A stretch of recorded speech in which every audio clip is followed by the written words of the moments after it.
Texas, three-play 34-yard drive, took 1:06 off the clock. DeAndre Harris to Parker for the Morgan State touchdown. Harris's 6th touchdown pass of the season. A 7-0 early lead for Morgan State against the FAMU Rattlers, who have won 6 in a row. Williams on the return. Tackled at the 30-yard line. FAMU will have the football there. The linebackers have been excellent for Morgan State. We talked about Rico Kennedy, and Rico, the redshirt senior, has been steadily making his headway on the Morgan State all-time list for career tackles. This year he's leading the MEAC with 68 tackles with 4 games remaining. Has a shot to make over 100 tackles for the season. Elvis Franks, who is an all-MEAC first-teamer selection in 1979, the school's all-time leader with 348 stops, while Albert Gamble, 2-time all-MEAC first-teamer selection, made 292 tackles during 2003 season. And Ian McBurrow also climbing up the season tackle charts as well. 2 great linebackers. Pass is complete. Quick hitter there for FAMU, as again, it's not Ryan Stanley at quarterback, it's Rashawn McKay. It's a good job. Kamari Young makes the catch. Yeah, the freshman. They did get a lot of freshmen involved here in FAMU offensively. You see one in the backfield, you see one at tight end, you see one at quarterback, so they're just getting a lot of these freshmen some playing time right now. 8-yard pass play, Young on the catch, 2nd and short, and they have the first down on the completion to George Webb, his 2nd catch of the afternoon, to the 46-yard line, and that's a first down for FAMU. So without Ryan Stanley, how different is this FAMU offense? It still looks like they're doing what they always do if Stanley's there, but now it's the freshman and Rashawn McKay in at quarterback. 1st and 10 for the Rattlers. For the redshirt freshman quarterback from Tallahassee, Florida. McKay fires down the sidelines, and the catch is made right there by Marcus Williams, who had the game-winning catch in overtime against North Carolina A&T. And here comes the first hit that the freshman Rashawn McKay took in the backfield. Yeah, and that's the first time they threatened deep down the field. Normally that's a timing thing with the QB. You don't know how he's going to adapt coming into the game cold without Ryan Stanley, so you want to give him short to easy routes to throw and complete. That was the first time they challenged deep down the field, and it was a big-time completion over Carl Garnes, who's one of the best corners in the MEAC. 1st and 10, and the Morgan State 32-yard line for the Rattlers, trying to match the score. Doing it on the ground. This is something that they want to establish because they're in the bottom. Jennings with the carry, the freshman from Jacksonville, Florida. It's a good inside run right there. He allowed those guards to wash that trash out of the way, created a lane right in that A-gap in between the guard and the center that he was able to plant his foot inside and run downhill, pick up nearly the first down. Jennings got 8 yards, 2nd and 2. Out of the backfield, they get it to Ray. Ray near the first down sticks, but I think he'll be short. 3rd and short coming up for the Rattlers. It's a good job right there by Carl Garnes stringing that play out. As a running back, I always hated when he threw the football to you right away. Allow yourself some time to get open and stretch that defense out, but when you throw it quickly, you give the defense a chance to rally up and make the stop, and that's what happened, which is why it's 3rd and short, not 1st and 10. So on 3rd downs, 46% in the MEAC. That's number 1 on 3rd downs, this FAMU offense. They do very well on 3rd down. 3rd and 1 for McKay, who's 4 and 4 passing here in for Stanley. 3rd and 1, sends a man in motion. They're going to run the football with Jennings, and he has the first down to move the sticks. So again, the number 1 team on 3rd downs gets a first down. So they're trying to match the Morgan State score. And a pretty impressive drive here. 6 plays into this drive now for the Rattlers. Terrell Jennings is 5'11", 225 pounds. Impressive size for a freshman. And they're not afraid to use him in the backfield, giving him a lot of reps in this ball game. They're trusting their run game, allowing the redshirt freshman to ease into the contest. 1st and 10 for the 21 for FAMU. The pass in and out of the hands of Williams down at the 5-yard line. Williams couldn't hold on to McKay's pass. Watch the free safety DJ Trigg on this play. He came in looking for the big hit, But had he kept his eyes up, he had an opportunity to intercept that football as he was coming across. He went ahead and was trying to go for the hit. Great coverage by Carl Garnes to bat that ball away, but Trigg has to keep his eyes up because there was an opportunity to make a play on the ball. 2nd and 10 for FAMU from the 21. Trying to match the Morgan touchdown. The handoff around the outside to Kendrick. And not much there for Kendrick. FAMU just 87 yards rushing. That's what they average a game.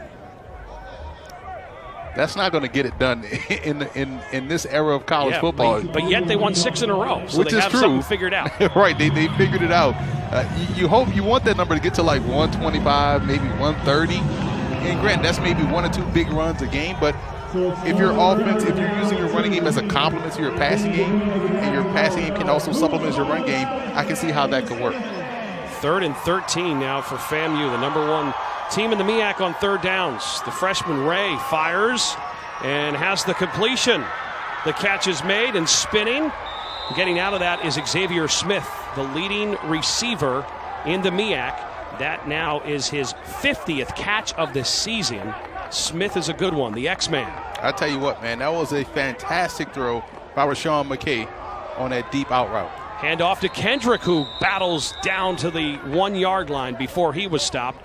There's a penalty marker down in the back of the end zone. Listen, that was a far hash throw to the opposite side of the field. Substitution. Half the distance to the goal. Repeat down. So the substitution penalty on Morgan State. The referee today, Robert Frazier. So FAMU trying to answer the Morgan State touchdown, and they have the football on the Bears' 1-yard line. Again, if you just joined us, Ryan Stanley, the top passer in the MEAC, was injured last week against North Carolina A&T and not starting today's game. Rashawn McKay, the redshirt freshman from Tallahassee, Florida, leading the Rattlers offense. So 1st and goal from the 3 for the Rattlers. Kendrick in the backfield. Gets the handoff. Kendrick, huge hole and touchdown from 3 yards out.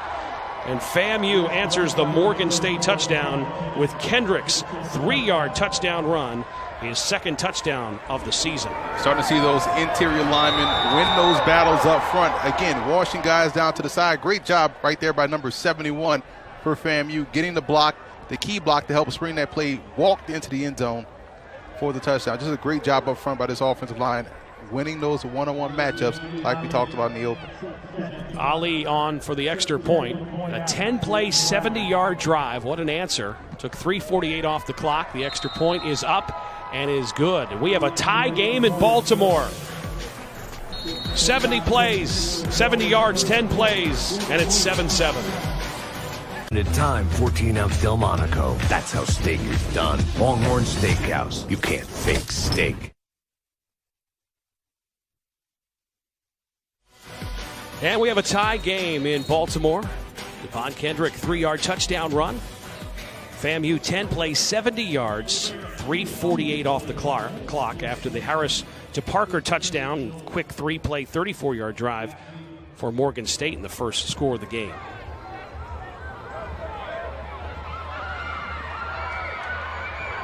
Morgan State trying to get a good return. Cofield on the return. Cofield. Let's see what this Morgan State offense can do. Harris starting quarterback, 2 of 4 so far in this game for 36 yards and a touchdown. Pre-game, I was worried about this uniform combination for Morgan State, but after an extended look, I must say, it is very impressive. Not as impressive as your sports coat. Listen, we all can't be dressed in the beautiful lilac color that I have today. Lilac by the czar of the playbook today. Harris looks, fires across the middle, and nearly intercepted in and out of the hands of Jefferson. There's that guy, the grad student, that's been made big plays for years. He had 11 tackles last week. And here is my partner with the The lilac. This is what, now Morgan State, they're rocking the gray. You're rocking the lilac. Only you could get away with that. Well, you have to bring color to the color analyst role on the broadcast. So I wanted to bring color to it. I guess so. There's the completion. You might even make the game notes with your colored sports jacket that you never know what Emory's going to wear. White winks the catch. Dante White last week had 5 catches for 98 yards and his 11th catch of the season. He's a homegrown product from Baltimore, Maryland. 3rd and 4 coming up for Morgan State. Now, I think when Galat is in the game now, you see him bringing a different dynamic. More of the passing game is involved as opposed to run game with Harris. So Galat in, so they go with Harris, then they go Galat. Galat fires, has the completion to Bailey in the first down to the 45-yard line. And Bailey with his 30th catch of the season. This is a quintessential example of trusting what you're seeing. You're going to see the linebacker buzz across the field, and he missed the read because the ball whizzed right past his ear hole for the reception. Good catch by Menashe Bailey. Bailey now 6th ranks number 7 on the school's all-time receiving yards list. 154 yards away from moving up to the 6th spot. Next to replace Anthony Collins, who played from 1996 to 2000. Galat passing, going deep down the sidelines, has a man. Did he hold on to it? He did. Oh, wow, what a catch there by Cofield. Jordan Cofield with an outstanding grab. All 5'8", 155 pounds of him was needed to make that grab. Loved the extension and was able to, that may come back. It bounced a little bit, but you love the effort. You love the fact that he laid out for that pass. If you're a coach, Tyrone Wheatley, you need that type of effort from your football team in order to win. The previous play is under review. So they're going to take a look at it, Czar. So what do you see there? Did he have it? You saw a lot of the rubber from the turf kind of kick up. You're going to see from the other angle, this angle right here, the ball is caught right there. Unfortunately, it bounces off the ground right there. He loses control, then it bounces. So had he had control and it hit the ground, he would have gave him that reception because he still had control even though the ball hit the ground. But right there, you saw him, both hands completely off of the football, hits the ground, and then he was able to get his hands back on it. But you love the effort right there by Cofield. Unfortunately, I believe that play is coming back. So how about Morgan State? They start DeAndre Harris.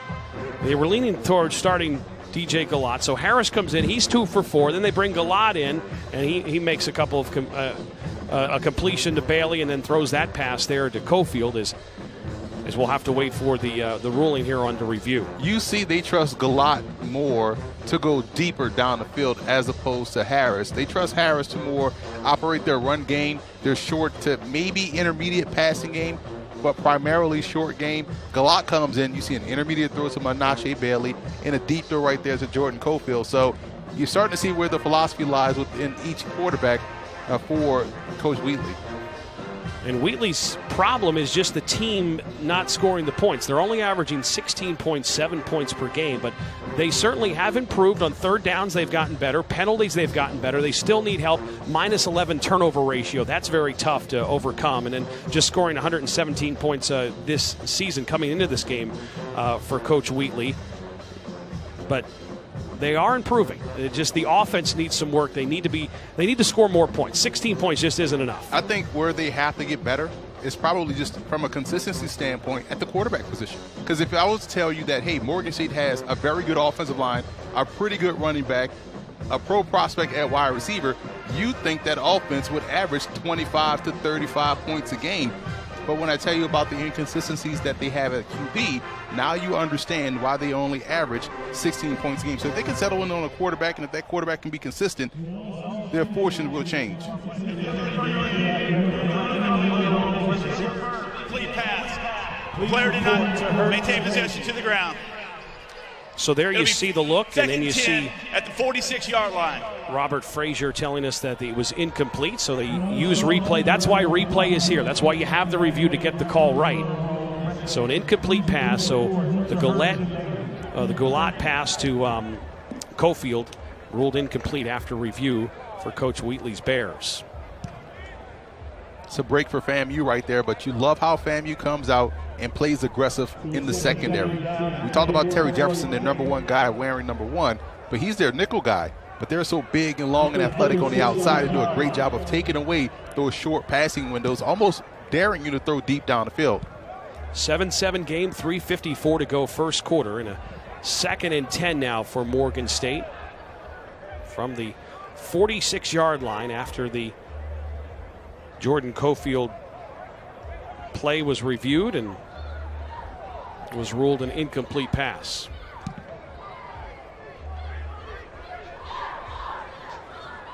FAMU has some tremendous athletes on that side of the ball. Their linebacker, number 52, Derek Mayweather, is one of the best ones they have. The junior, 6 feet, 245. Good range, good sideline-to-sideline guy, big thumper in the run game. So on the back 7 of their defense, they're excellent.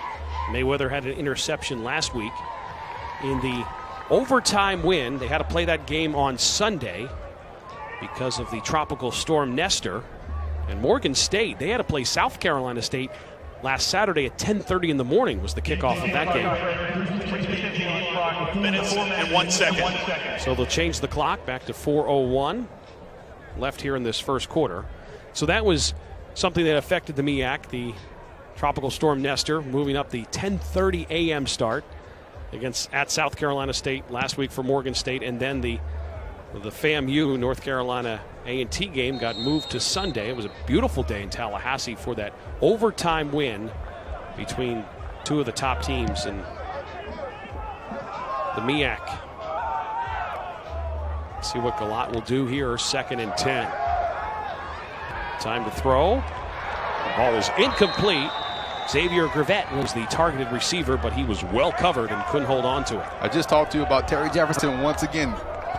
Perfect technique. He was able to shuffle, and then sprint with the receiver going over the middle of the field. You're going to see right there, get his hands out and bat that ball away. That's textbook right there. I am a big fan of what Terry Jefferson brings to the table. 5'9", 190. Your quintessential slot corner type of a defender that can also rush the passer if they blitz him off the edge. 3rd down, I mentioned that Morgan State has played better on 3rd down as of late. And the completion there to Bailey in a 1st down. They knew exactly what they needed, 11-yard pickup. Bailey gets his 2nd catch of the game, moves the chain. So the improvement is taking place on 3rd downs for the Bears. Well, that's all hands catch right there by Bailey. Just a great job just fighting that defender for the football. So 1st and 10 for Morgan State now in Rattler territory. And the handoff to Johnson, barrels his way through and picks up 8 yards. It'll bring up a 2nd and short. You talk about Bailey, a great article in the Baltimore Sun by Edward Lee, and you were quoted talking about Bailey's opportunity to possibly play on Sunday and could be the next Morgan State player to be drafted in the NFL. Last year, Joshua Miles was drafted by Arizona. Could Bailey be the next one? Definitely can be. I mean, he just has the improvement each and every game. You see him making big plays every game. And when you're trekking in the right direction and performing against those big teams like we talked about a couple of weeks ago against Army, that gets the attention of the NFL scouts. Chase there on the carry and a 3rd and 1 for Morgan State, who's 34% on 3rd downs in the season. They were 7 of 17 last week on 3rd downs against South Carolina State. Let's see what they do here on a 3rd and short. Chase tries to push his way towards the 1st down marker, and he might be short, and he will be. 4th down coming up for Morgan State. Joshua Chase could not get the yards needed for the 1st. That was a great job by Derek Mayweather. We just talked about him. He did a good job at the point cleaning it up. Great job by the defensive line to close that lane, and you see you see Mayweather, and you also see number 96, Ronaldo Flowers Jr. making a stop. He made the play before, so back-to-back stops by the sophomore. 4th down, Morgan State 35% on the season on 4th down. They were 0 for 2 on 4th downs last week against South Carolina State. The handoff to Chase, and he's not going to get it. Turnover on downs. The FAMU Rattler defense makes a big statement there. Joshua Chase could not get the yard he needed. That's 3 consecutive plays where you saw that defensive line of FAMU step up and own the line of scrimmage. They created a mosh pit right there at the line of scrimmage. It's just a great job by those linebackers filling. Everyone was assigned a gap. Everyone attacked their gap perfectly. Just a great defensive play. Great team defense by Florida A&M.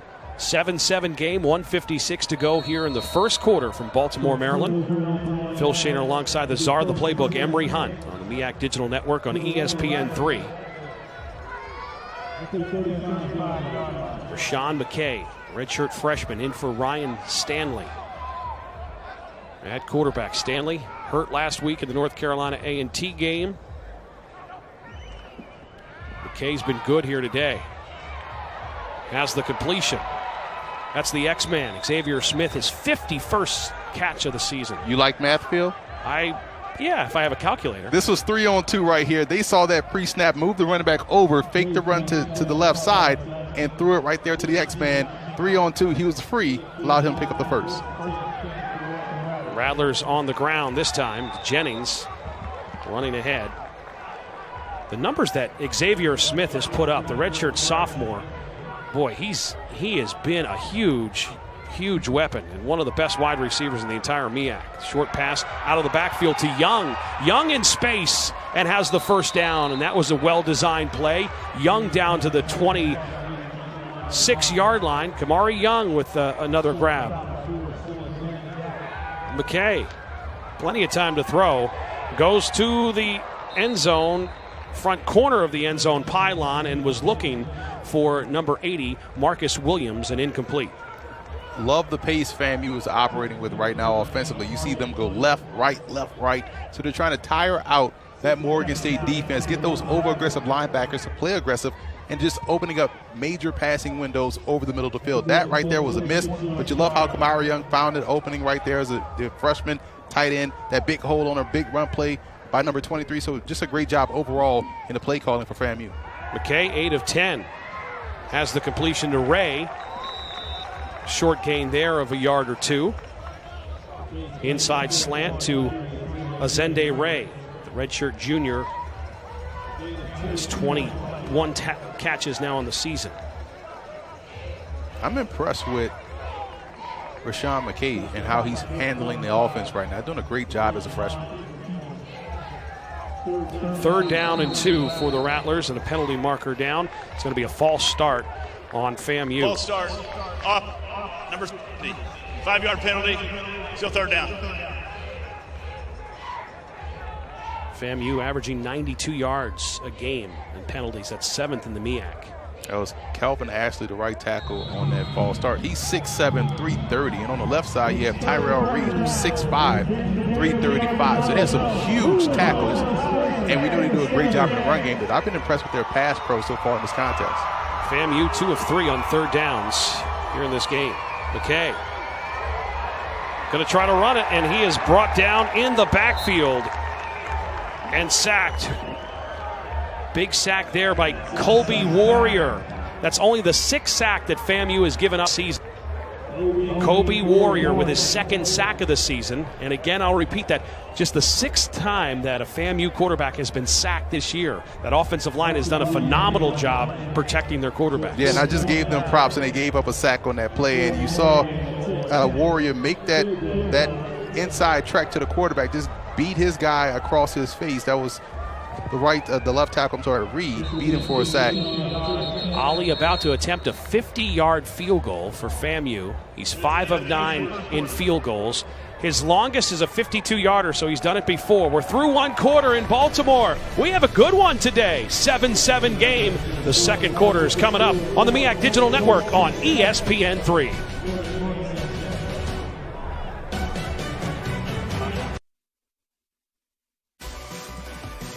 Beautiful fall colors on the campus of Morgan State University, and we are through 1 quarter. Ali with a 50-yard attempt here for FAMU, field goal. Hasn't tried a field goal in the last 3 games. He was 3 for 3 last time he tried a kick against Norfolk, and the 50-yarder is up, and it is good. His longest was a 52-yarder this season, and he hits the 50-yarder. Ali, the first field goal he's attempted since the Norfolk State game. He went 3 games without a field goal try and has a serious leg. So Florida A&M with a 10-7 lead as we start the 2nd quarter. More to come from Baltimore on the way. Cows, you can't fake steak.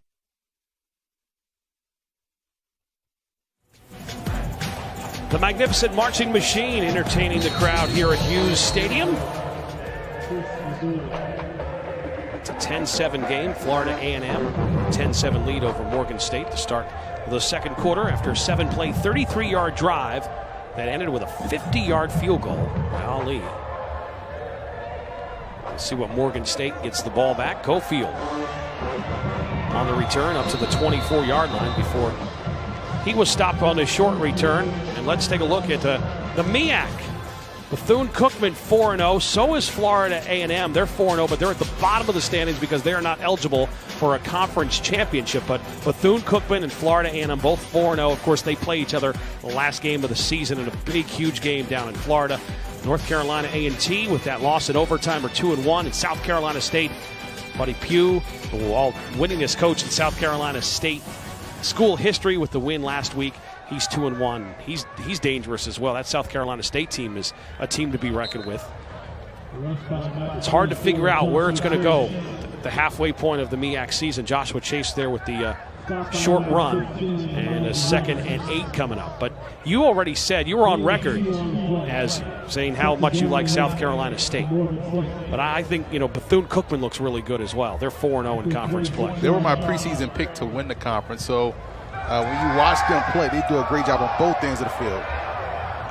Penalty marker down as they were looking for Bailey. Galat going up top for Bailey. Maybe a pass interference call is trying to hold back Menashe Bailey. They were jostling back and forth.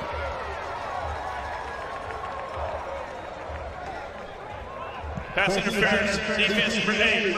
15-yard penalty, previous spot, automatic first down. Eric Smith called for the pass interference on Bailey. Bailey 4 more catches in 6 straight games now. He has 3 100-yard receiving games. His big game was against JMU. He had 4 catches for 172 yards and a touchdown against James Madison. So it gives him a first down on the penalty. They keep it on the ground. Johnson, Chase there with Johnson with the carry. So Johnson and Chase, 2 guys that they're trying to get this running offense going, because last week, again, the ground game, -5 yards rushing. Now the Bears quarterbacks were sacked 7 times, so the numbers are a little frayed because of that, but they're trying to establish the run. 3rd and 3 from the 48.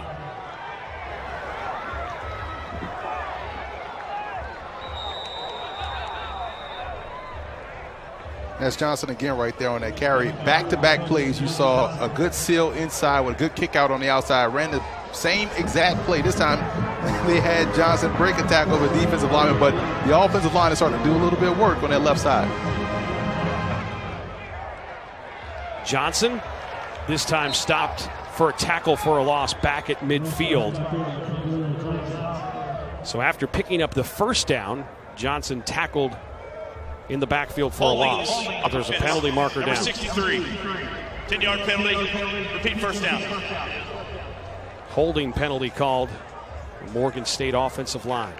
Well, just going back to those MEAC standings, when you talk about a team in Bethune leading the way with a 6-1 record, they could find themselves in a situation where the MEAC can have its cake and eat it too. Where you have a team participating in the Celebration Bowl. The champ always goes to the Celebration Bowl. But you have 2 teams right now that are eligible to perhaps make the FCS playoffs. You're talking about North Carolina A&T and Bethune-Cookman. So after the penalty of 1st and 20 for Morgan State, Galat fires and has the completion to Cofield. Cofield still on his feet and runs for a first down, so a 21-yard pickup.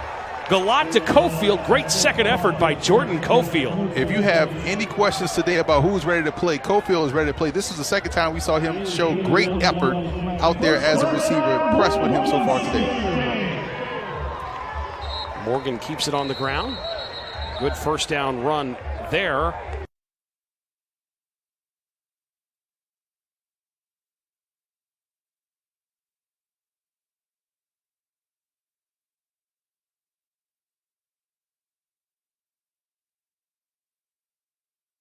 Amount of penalties that happen after teams try to go quick pace and tempo. So I feel like you start to see a lot because the teams are trying to go so fast that guys are not just set and ready to go, and just that's when you have a lot of these penalties that happen. Morgan State 2nd in the MEAC only being penalized 59 yards per average per game. So they have really improved on that, and that was one thing that Coach Wheatley wanted to improve on. The quick pass out. The ball is picked up, and FAMU wants to return it. Parker couldn't catch the football, and FAMU takes it to the end zone on the lateral return for the score, and it's your guy, number 1, Terry Jefferson, of course, always around the football. Parker couldn't handle the lateral, so it was a free ball. Jefferson picked it up and scooped it and scored it. Heads up play by Jefferson, because you're gonna see the quarterback throw the football laterally, throw it behind him, and that right there just shows you the motion. It definitely went behind, and just a great play, number 1, by Eric Smith making the stop. But heads up play by your graduate student, Terry Jefferson. Johnny on the spot. Scoop, score, touchdown, FAMU. Defensive touchdown by the Rattlers. So you like the fact that he is able to play not only physically well, but mentally well, staying in the game, realizing he didn't hear a whistle, scoop that ball up regardless, and get to the end zone.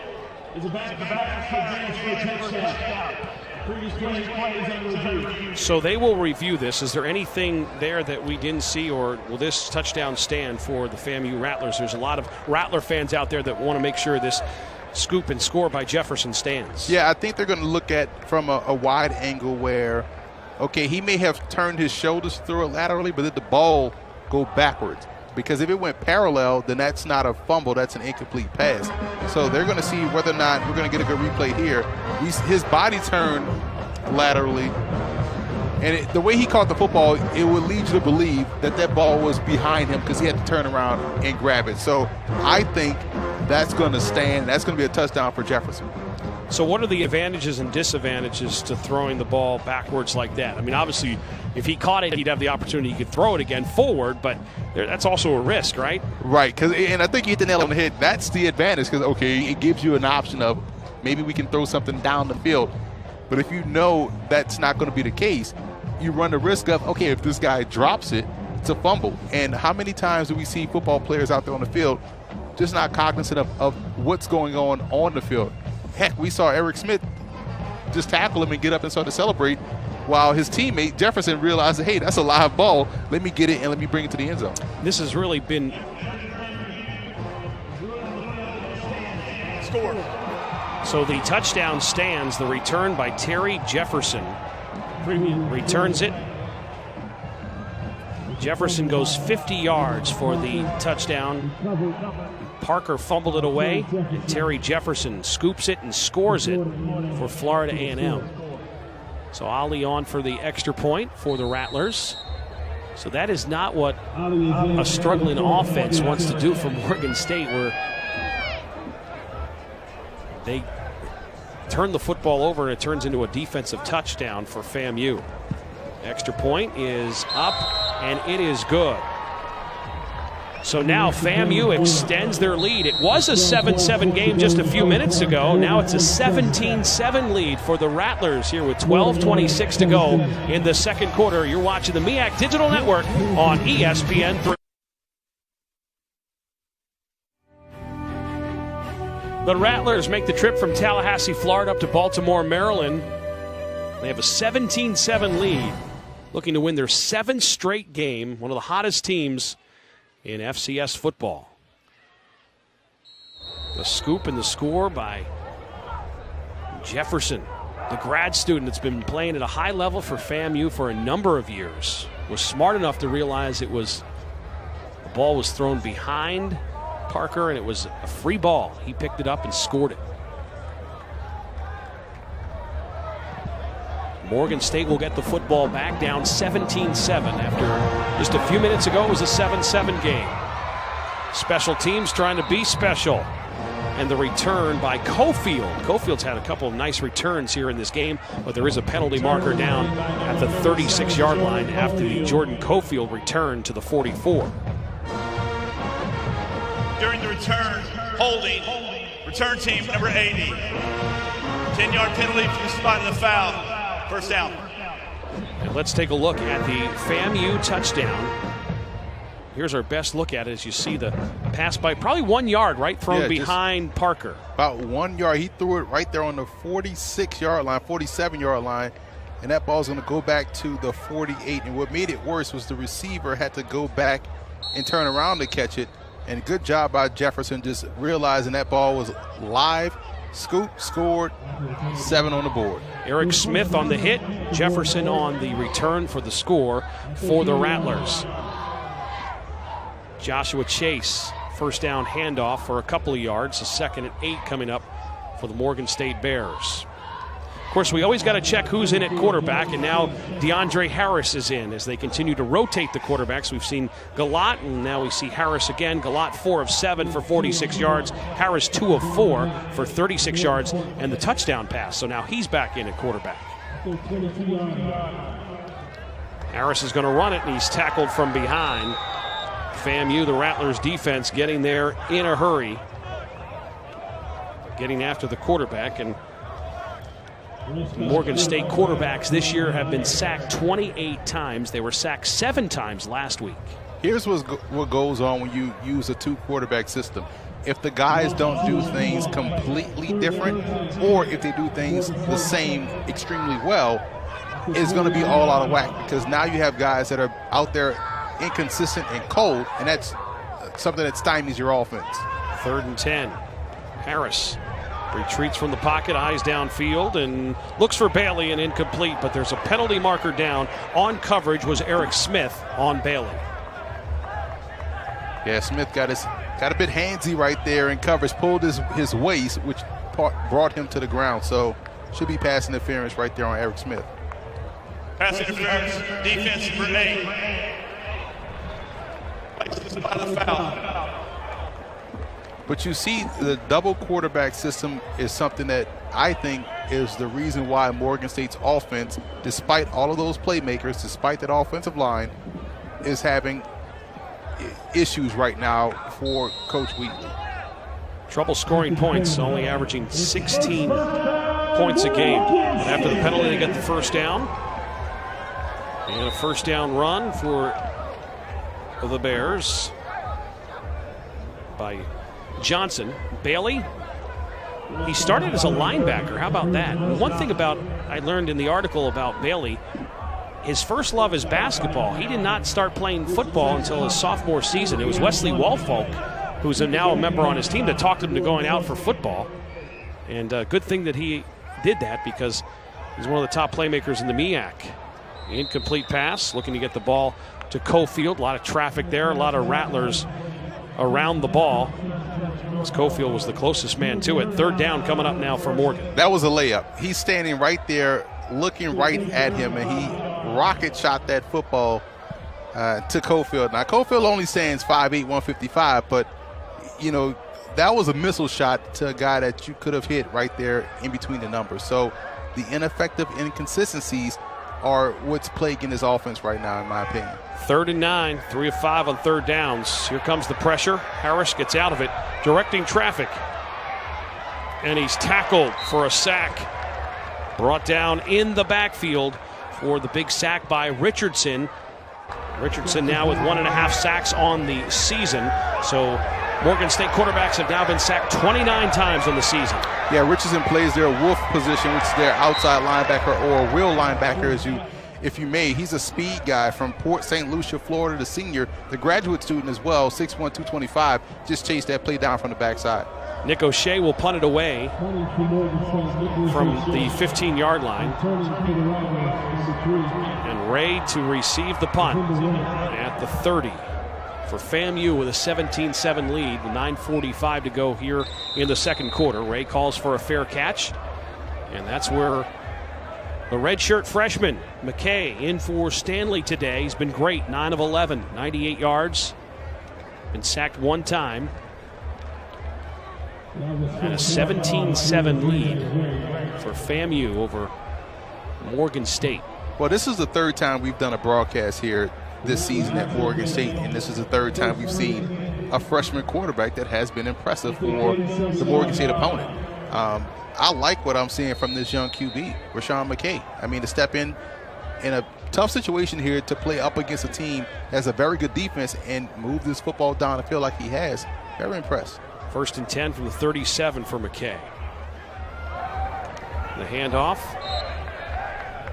The running game is a work in progress for FAMU. Kendrick on the carry there. Gets a couple. Second down coming up.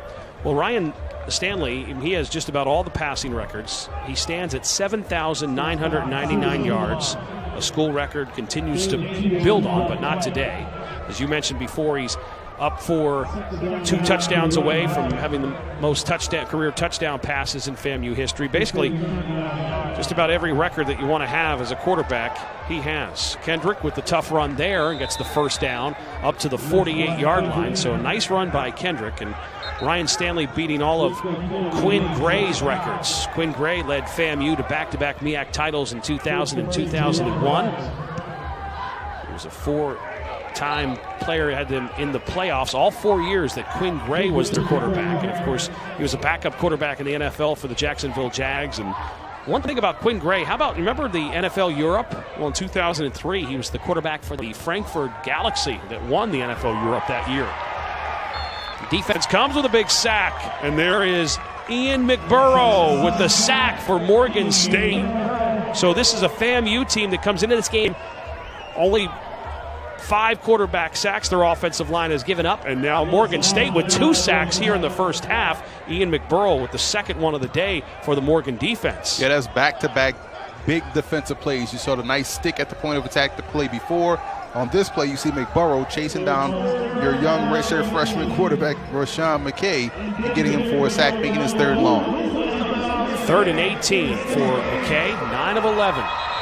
There's a penalty marker down. Morgan pointing that the Rattlers jumped, and FAMU pointing that the Bears jumped.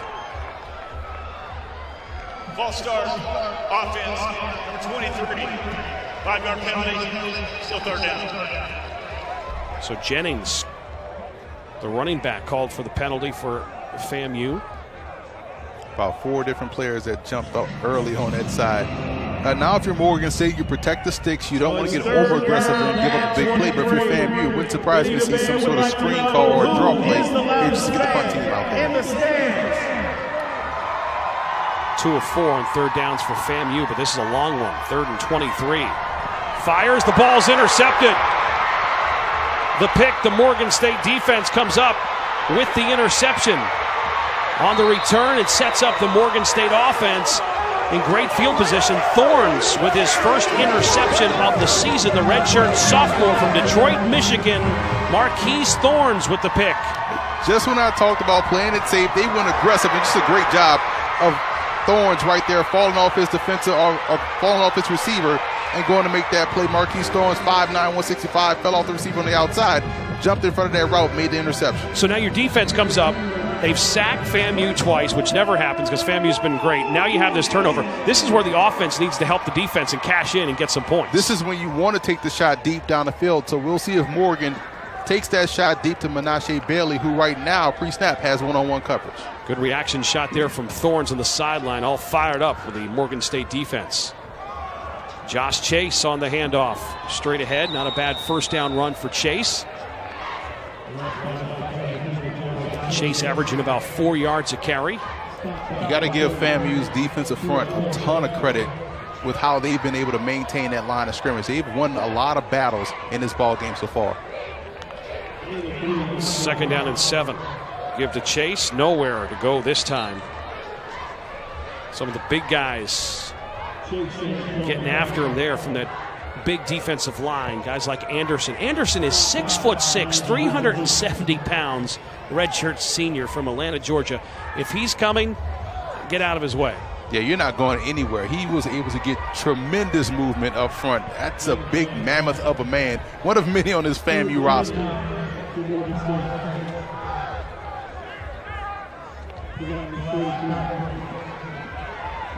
3rd and 8. That is Xavier Gervette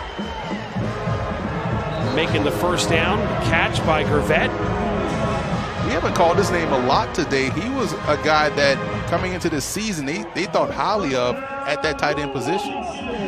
First down for Morgan State. Quick hitter, completion to Cofield. Cofield with the catch at the 15-yard line. He already gets a helmet sticker from me for his effort today. That's a lot of effort right there. That was effort right there on that reception. He had to go up high and get that football. He's playing his heart out today, and that's Jordan Cofield. 4-yard pickup, 2nd down and 6 for Morgan State.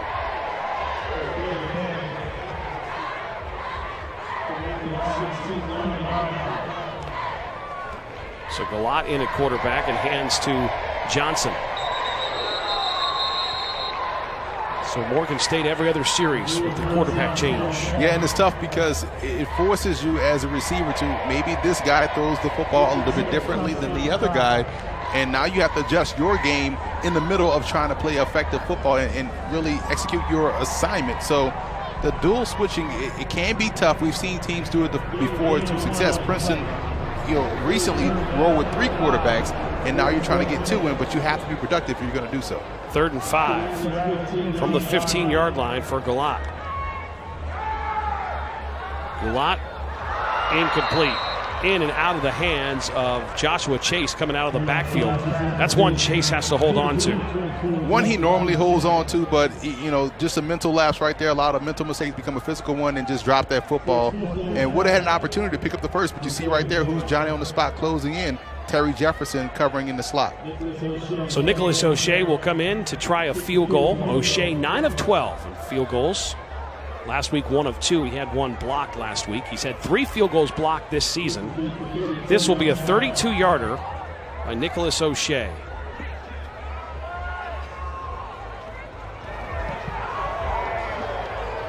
O'Shea's got it.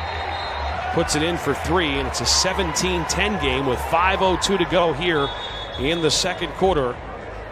May have running into the kicker, which would make the decision here very interesting if you're Coach Wheatley. Penalty marker down. We'll wait for the call from our official today, Robert Frazier. They call him the personal foul variety, so this is going to be an automatic first for Morgan State. We'll wait for the call from Robert Frazier, an injured player. Personal foul, and the kicker, half the distance to the goal, automatic first down. Well, that's a big break for Morgan State.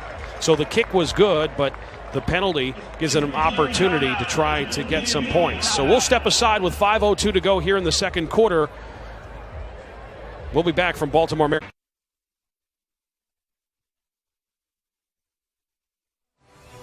Marvin Atatasi, the injured Bear, on the play. And after the penalty, Morgan State now with a 1st and goal with an opportunity instead of getting 3, trying to get 6. Joshua Chase on the handoff. Watch this play by number 93 for Florida A&M.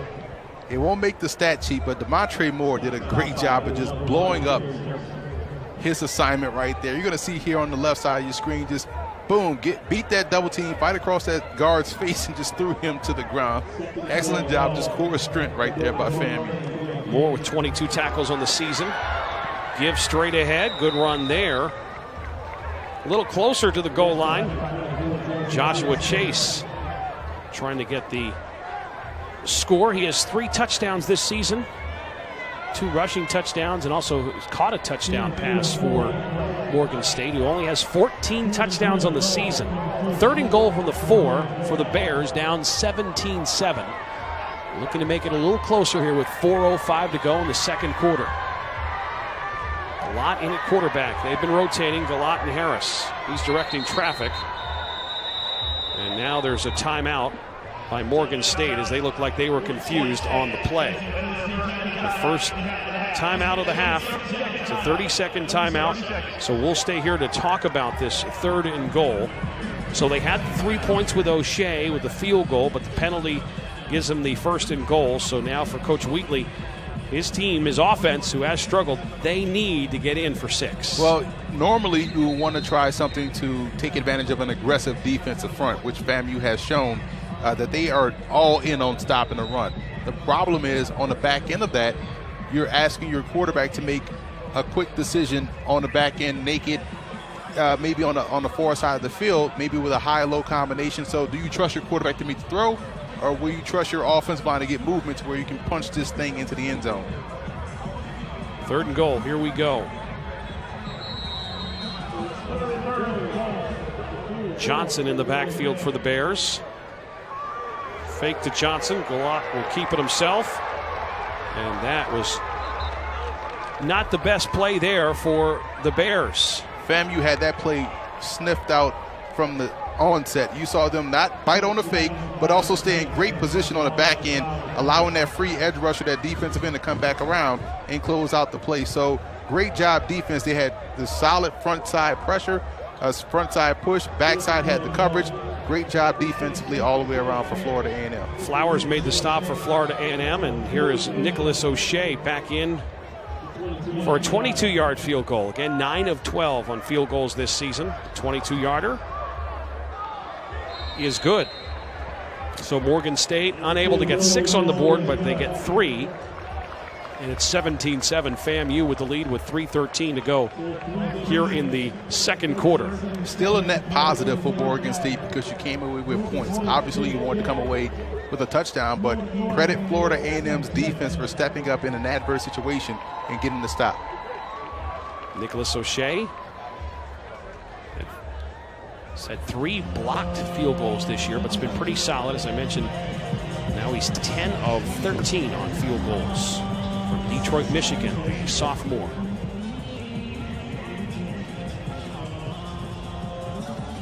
It's a pivotal 3 minutes here for Morgan State. I think for both teams, to be honest, because you have Florida A&M with an opportunity to go down and get more points, but Morgan can get a stop here and get this ball back, especially if you're Florida A&M. How you finished that last offensive series, you were over-aggressive on 3rd and 23 through an interception. Now you want to come out and rectify that mistake and try to get points, but if you're Morgan, you get a stop here. That's a big jolt of confidence in your offense. FAMU averages 31 points a game. That's second in the MEAC. This is the #1 pass defense like you talked about in the open. They're winning that battle, in my opinion. They just can't stop shooting themselves in the foot. McKay, the redshirt freshman quarterback, has passed for 98 yards. He's been sacked twice and has thrown an interception. O'Shea with the kick. On the return is Williams. Williams shy of the 30-yard line, and FAMU will have the ball at the 28. There's a look at that offensive line, trying to get things together for Morgan State. The offense just needs to find the end zone more. Only those 14 touchdowns, and a couple of those 14 touchdowns are a couple defensive and special teams touchdowns thrown in there. So, you know, the offense has struggled to score. That's been the biggest problem for Coach Tyrone Wheatley. The one win was a few weeks ago here at Hughes Stadium on homecoming, a big win over Delaware State. They put everything together that day. 1st and 10 for FAMU with 3:08 to go before the half. McKay with the completion to Young. Young picks up 12 yards and moves the sticks. That little half waggle touch pass to the tight end has been working for them a lot in this ball game. Just a nice little play fake, come out there, and you have your tight end staring you right in the face wide open. They've used that 3 times in this ball game. Young has 3 catches for 37 yards here in the first half. Hand off to Jennings, and he was tackled immediately. Great job there by Carl Garnes, who flies in and was able to tackle Jennings in the backfield. That's a great open field tackle. Remember, Coach said he can play any defensive position you ask him to, and can play it really well. Fantastic corner. Jennings got 1 yard, so a 2nd and 9.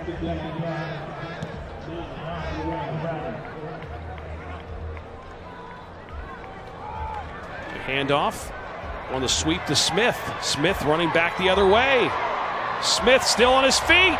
Smith across midfield and knocked out of bounds at the 38-yard line. It looked like that play by the X-Man was going nowhere, but then Xavier Smith turned it back the other way and had a special run. It's amazing what you can do when you have speed and quickness, right? This guy was able to reverse field, made everyone miss him, and was able to turn that corner and pick up positive yards. Tremendous individual effort right there by Xavier Smith. 17-yard pickup on that run by Xavier Smith, the leading receiver in the MEAC. 1st and 10 for FAMU at the Morgan State 42-yard line.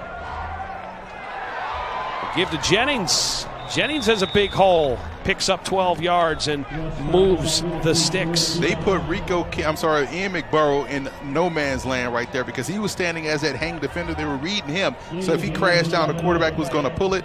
He stayed out flat, which left a huge hole for the tailback to squirt through and pick up a chunk play on the ground. 1:35 to go here before the half. And a 1st and 10 for the Rattlers as they are moving things here in the final seconds of this second quarter. McKay, here comes the pressure. Steps up in the pocket. Has the completion to Ray. And Ray is swarm tackled. Not much there, maybe 2 or 3 yards on that first down play. The shades of Lamar Jackson right there by McKay was able to evade the pressure right there, just sidestep him, keep his eyes downfield, maintain composure, and found an outlet receiver. So just great pocket awareness right there by McKay. Ray's the injured player. Down for FAMU. There's a timeout on the field with 1:14 to go before the half. I guess you can see how or why or how they score so many points. When they operate at pace and it's effective, they pick up chunk yards. They're not getting 4 yards here, 3 yards there. It's 10, 12, 20, and they end up finding themselves in the end zone as a result. Coming up at the half, we'll talk to Natasha Lewis-Williams. Works in student affairs at Morgan State University's Office of Student Life and Development. A couple of big things going on for students, including this weekend. They're having the Bear Family Weekend, formerly Parents Weekend. So a lot of parents on campus visiting their college students here this weekend in Baltimore, Maryland. We'll hear from Mrs. Lewis-Williams coming up at the half. Also highlights of the first half. We'll check MEAC scores from around the conference today and have some first half highlights all on the way at the half here on our MEAC Digital Network coverage on ESPN3. 17-10's our score. FAMU looking to win their 7th straight game. They opened the season, that was their only loss. They lost 62-0 against University of Central Florida.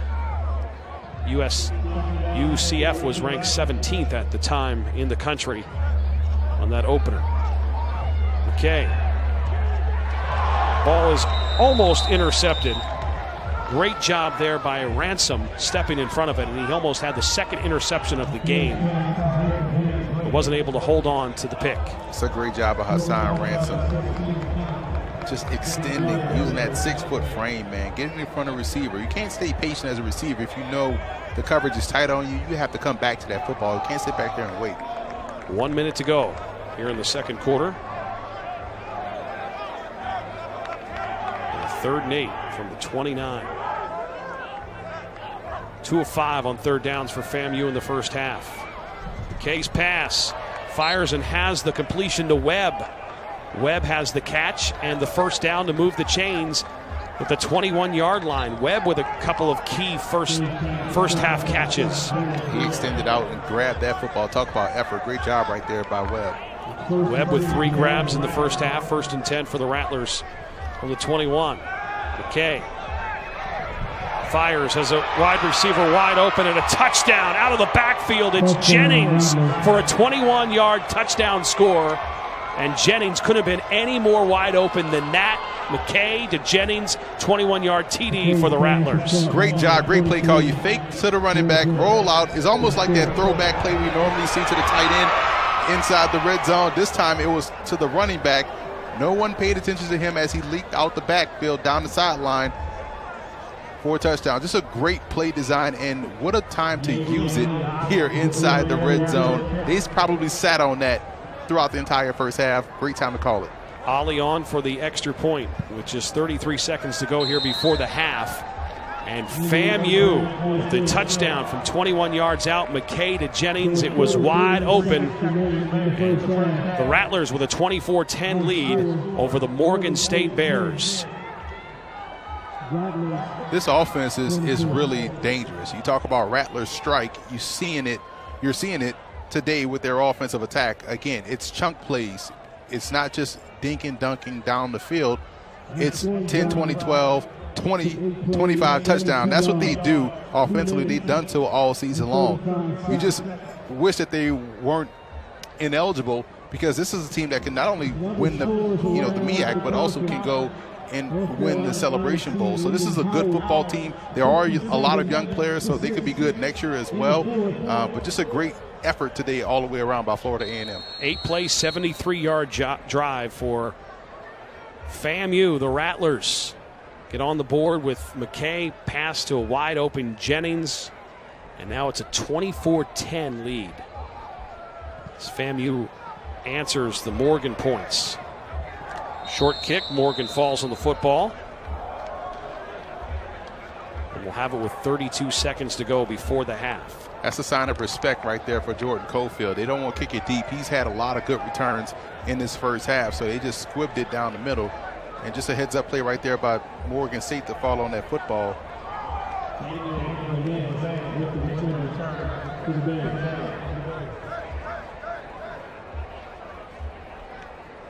So let's see what Morgan State can do in the final 32 seconds. DJ Galat in at quarterback with 30 seconds to go before the half. Galat 6 of 10, 63 yards.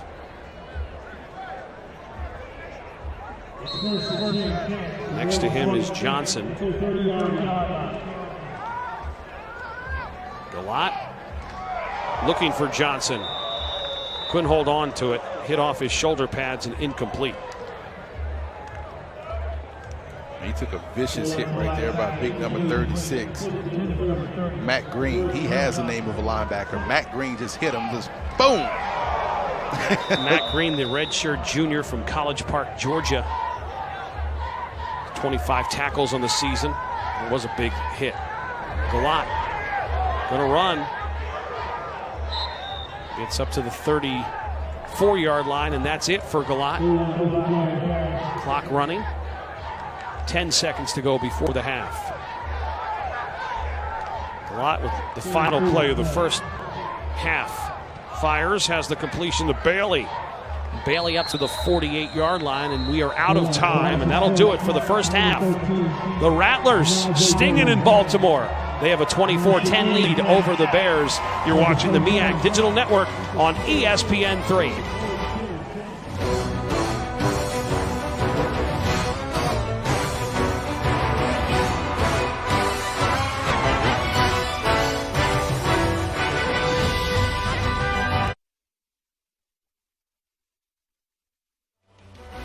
We're at the half at Morgan State University in Baltimore, Maryland. FAMU Rattlers, one of the hottest teams in FCS football, have a 24-10 lead over the Morgan State Bears. We'll welcome in Phil Shaner alongside Miss Natasha Lewis-Williams from Morgan State. She's part of the Student Affairs of the Office of Student Life and Development, and that is such an important thing. We'll talk about some of the events going on at Morgan State, but let's talk about just, okay, so there you are, you're watching MEAC football, and you have a kid that's in high school and they're thinking about going to a school, and they choose Morgan State. Morgan State, so great things that you do to make sure that the transition from high school on to college is a smooth one. Well, I always plan different events where they can feel like they're home, even when they're not. I always like to make sure that our students feel like they have a new family here at Morgan State University. So we do on-campus trips, special events, concerts, and so forth. Too busy to be homesick, I guess, right? Is that the case? Too busy to be homesick, yes. Well, the basketball season is starting soon. I know the women's team had a scrimmage this morning, and something special, the official start of basketball. A lot of people have Midnight Madness. Well, here they have Morgan Madness, and that's something that your office, working with the athletic department, coming together to form a pretty nice event. Yes. Tell us about it, and what should we expect for Morgan Madness to start basketball? Well, Morgan Madness is kind of like our just big introduction to school spirit, to Morgan pride, Morgan excellence, and we are going to introduce our amazing basketball teams. We're going to showcase our student organizations, our cheerleaders, and it's going to be madness.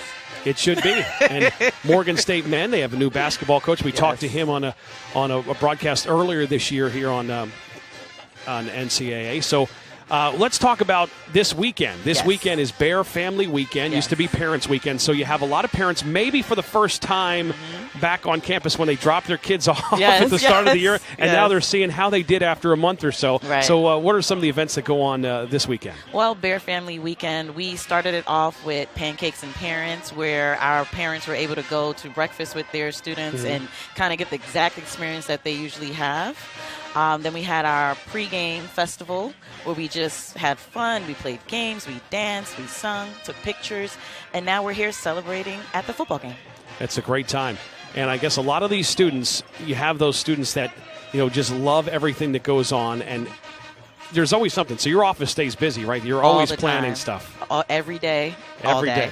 Yes. That's great. No breaks. All right. Well, it's great to talk to Natasha Lewis Williams, and we're going to take a little listen to the band, and the band is outstanding. Yeah. So I thank you for spending a couple of minutes. Thanks for having me. And I enjoy that. And we'll take a listen to the band. The halftime show continues here at Morgan State. The Rattlers have a 24-10 lead here at Hughes Stadium.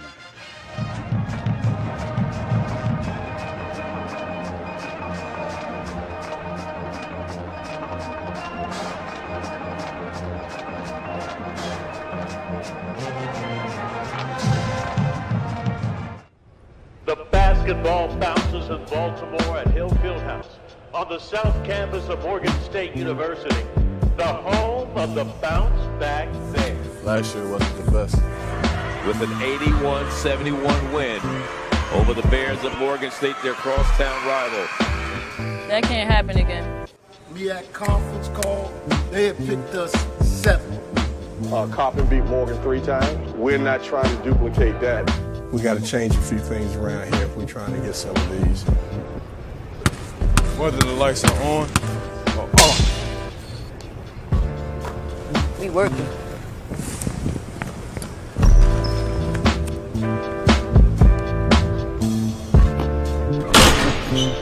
We got to be tough. We got to be gritty. We are. Morgan State.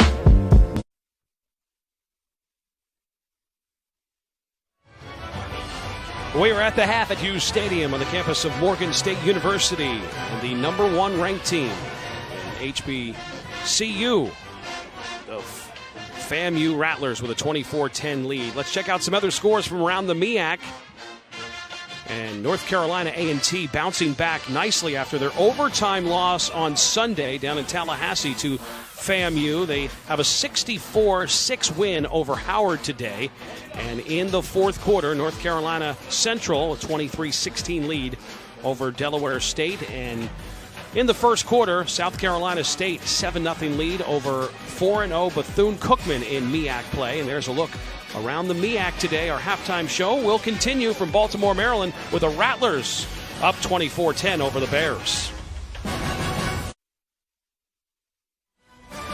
You're watching the MEAC Digital Network on ESPN3, and we're at the half.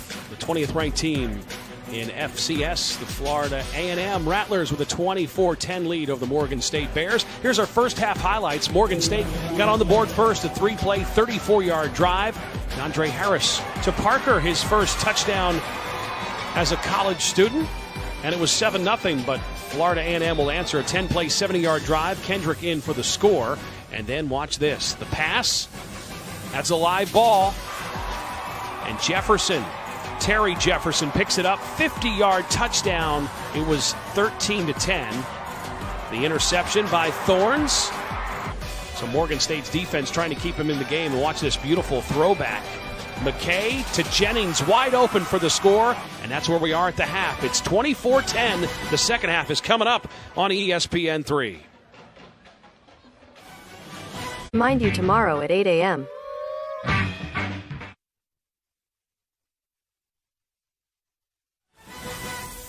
We are at the half. Florida A&M with a 24-10 lead over Morgan State. Let's take a look at the MEAC standings. We told you some of the scores from around the region. North Carolina A&T with a 64-6 victory, so we can update that. North Carolina A&T now 3-1 in conference play, putting the pressure on Bethune-Cookman. Bethune-Cookman right now is trailing South Carolina State 7-0. Florida A&M, they're 4-0, could be 5-0, but they're not eligible for conference championship. So your thoughts, a team that really has struggled this year, Howard, they're struggling.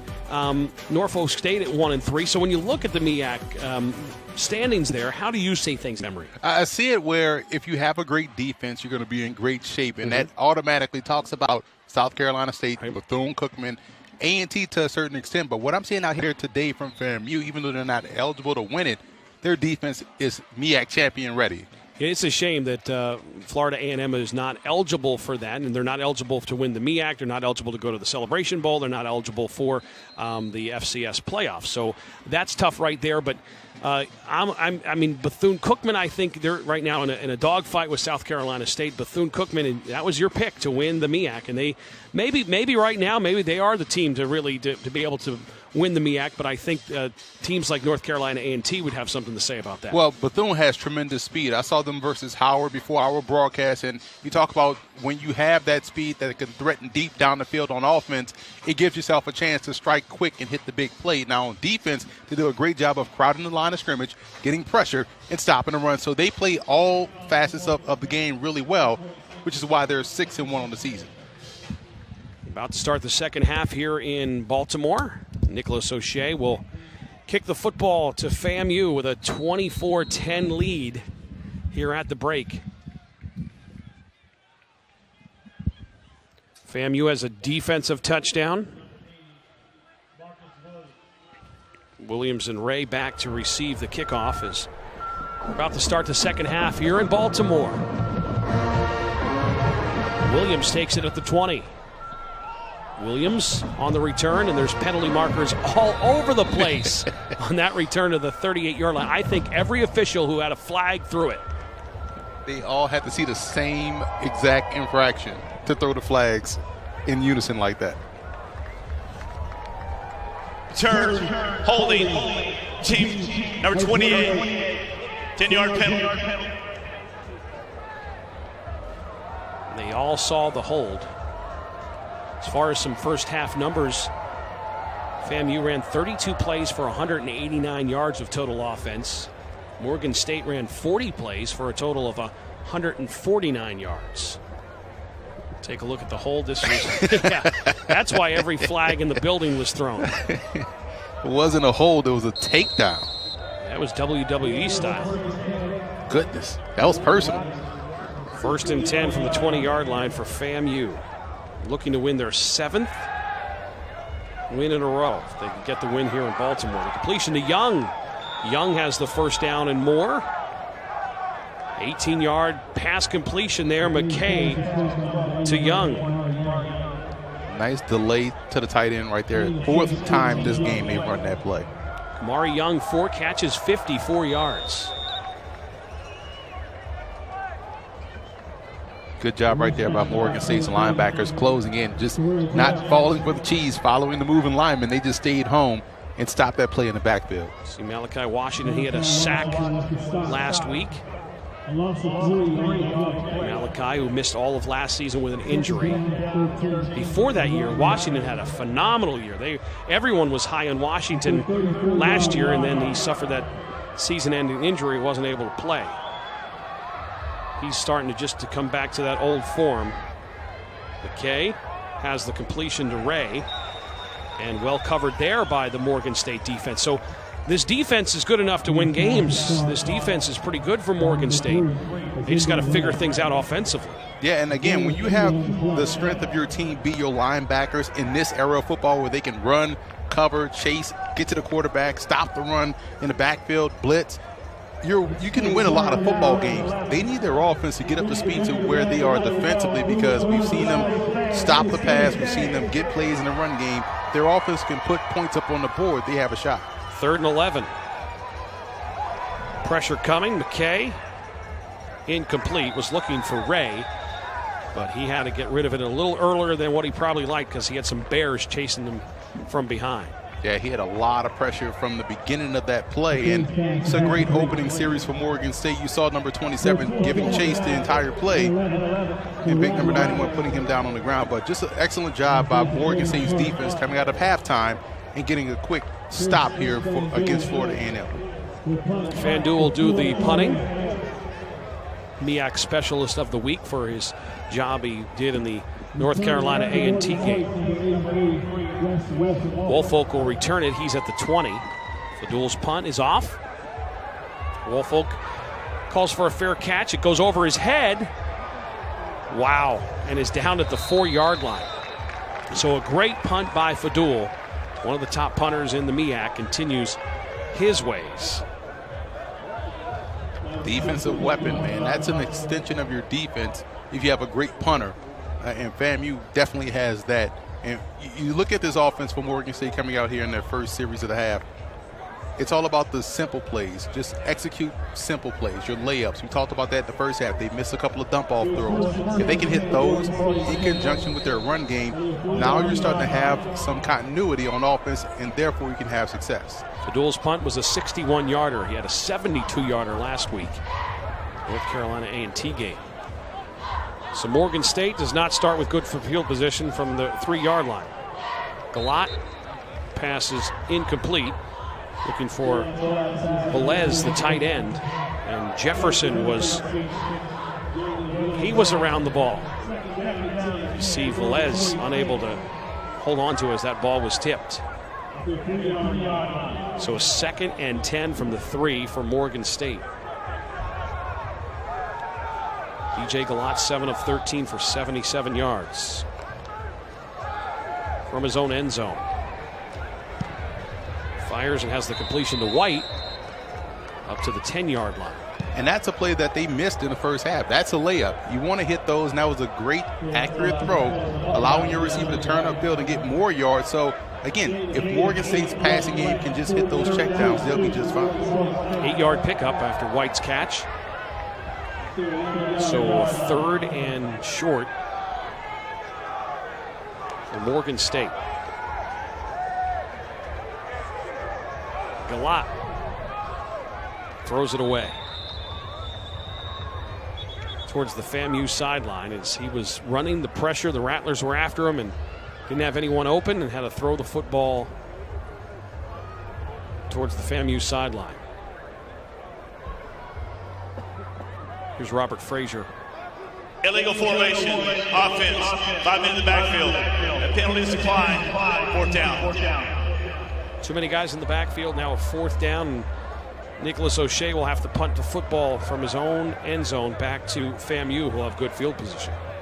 Just another mental mistake by the offense, and that has to burn Tyrone Wheatley up. You know, you practice not shooting yourselves in the foot, not beating yourselves, and those type of penalties, those pre-snap penalties, those just alignment penalties, those can't happen. Zende Ray to receive the punt for the Rattlers. He's standing the 45-yard line. Nicholas O'Shea punting from the 1. Ray calls for a fair catch at midfield, and that's where the Rattlers will have the football with a 24-10 lead with 12:31 to go here in the 3rd quarter. His penalty marker down on the 15-yard line. Holding by the kicking team. 10-yard penalty at the end of the kick. So that'll improve the field position for Florida A&M. Florida A&M coming into this game ranked 20th in the FCS and the #1 HBCU team in the country after the win over North Carolina A&T. It was good to see the FCS get some love today on ESPN Game Day with the big South Dakota-North Dakota game, and they were in South Dakota for that big game coming up later on today between the #1 ranked team in FCS football, North Dakota State, at South Dakota State, the 1-3 in FCS football. That's the Dakota Marker game. 10-yard penalty. It's funny because they've played for so long, but they've only played for that trophy since 2007, I believe. So it's a fairly new trophy, but the rivalry dates all the way back to the 1800s. South Dakota State, of course, was Division II, and then they moved up their program to Division I, but they played, previously. And North Dakota State, I mean, they have been a dominant program in the FCS for many years. And FBS. They haven't lost an FBS game, and I want to say in their last 8 contests. Wow. So after all that, FAMU was actually moved back. So instead of having the ball on the 50, they have it on the 40. The penalty was on the Rattlers. And Kendrick on the carry. But that was nice to see game day giving a little love to FCS football. It was a pretty wild scene today in South Dakota State. FAMU is one of those programs that if they continue to build and win and have success, they can get a game day Saturday as well. No doubt about it. They won the 1978 FCS National Championship. They have 13 black college football national championships. They won the MEAC in 82 and 98. And now that they have their guy in Willie Simmons here as the head coach, that's what they expect, to get back to that kind of winning championship football that they are accustomed to down in Tallahassee. Well, you dominate up front like they are. Just great blocking, one-on-one guys, just turning guys sideways. Excellent job with that FAMU offensive line. Simmons came from Prairie View A&M, and boy, they were glad to have him. He's from the Tallahassee area, so he did a great job at Prairie View A&M. They kind of stole him away to come back home to coach at FAMU. Great coach, played at Clemson, and then he was going to go to FAMU, but they were, at that time, weren't eligible for any kind of playoff or anything, so they went to the Citadel.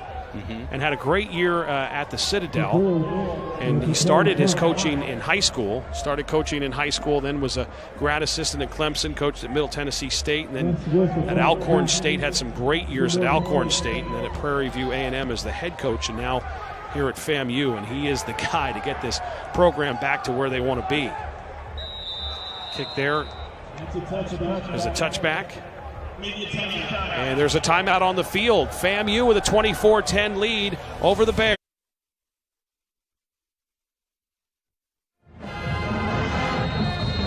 And the band is all fired up.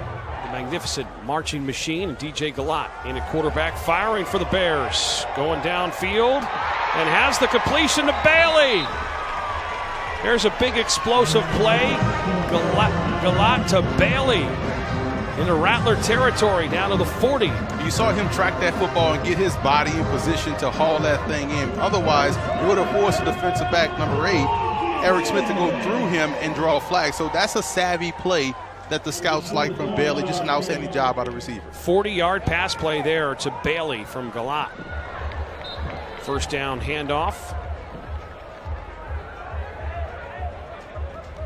to Hal. Andrew Hal gets his first carry of the day. So Bailey now 4 catches for 73 yards. So he is now gone looking for his 4th 100-yard receiving day of the season. 4 catches, 73 for Bailey. Second down for the Bears. Galat over the head of White. I think FAMU was thinking, was that pass backwards or not? and that's what coaches tell you, hey, jump on the ball regardless. You never know what the call may be. But you saw Morgan State was heads up in a way, and falling on that football as well. We've already seen that today.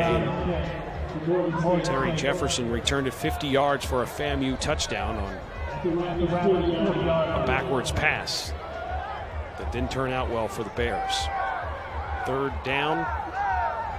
5 of 11 on third downs today. Ball is thrown short. Was looking for Hal out of the backfield. Lots pass incomplete. 4th down coming up. So that big 40-yard pass play to Bailey, and Morgan State's not able to build on that 40-yard pass play. Yeah, because you don't go back to Bailey. And I thought they would have found a way to try to take another shot downfield to him in this series. He got one big play where he was able to adjust to the football and haul it in. You don't go back to him after you've seen him throughout the day have success against Eric Smith, the corner for FAMU. Nick O'Shea will punt it away for the Bears. Standing at the 46, Ray back to receive the punt for the Rattlers. Calls for a fair catch at the 10-yard line, and that's where FAMU will have the football at the 9:34 mark of this third quarter. And we'll step aside on the MEAC Digital Network on ESPN3. The Rattlers looking to make it 4 straight wins over Morgan in this series. The 30th meeting between these two teams, and the Rattlers lead the series 22-7. The last Morgan win was here at Hughes Stadium on November 14th, 2015. The Bears won that day 21-7 back here at Hughes Stadium on 2015. So FAMU trying to make it 4 straight in this series. Jennings with the first down carry for a couple. Second down coming up. Morgan State has tightened up in the second half up front and are not giving up the big play in the run game, and it's putting a lot of pressure on this offense to have to make plays in the passing game. So we'll see if their freshman QB can definitely change the tide here in the second half. McKay's pass has the completion far side, making some nifty moves there. Oh wow, gets the first down and more. Some good run after catch. Great job there by the X-Man, Xavier Smith.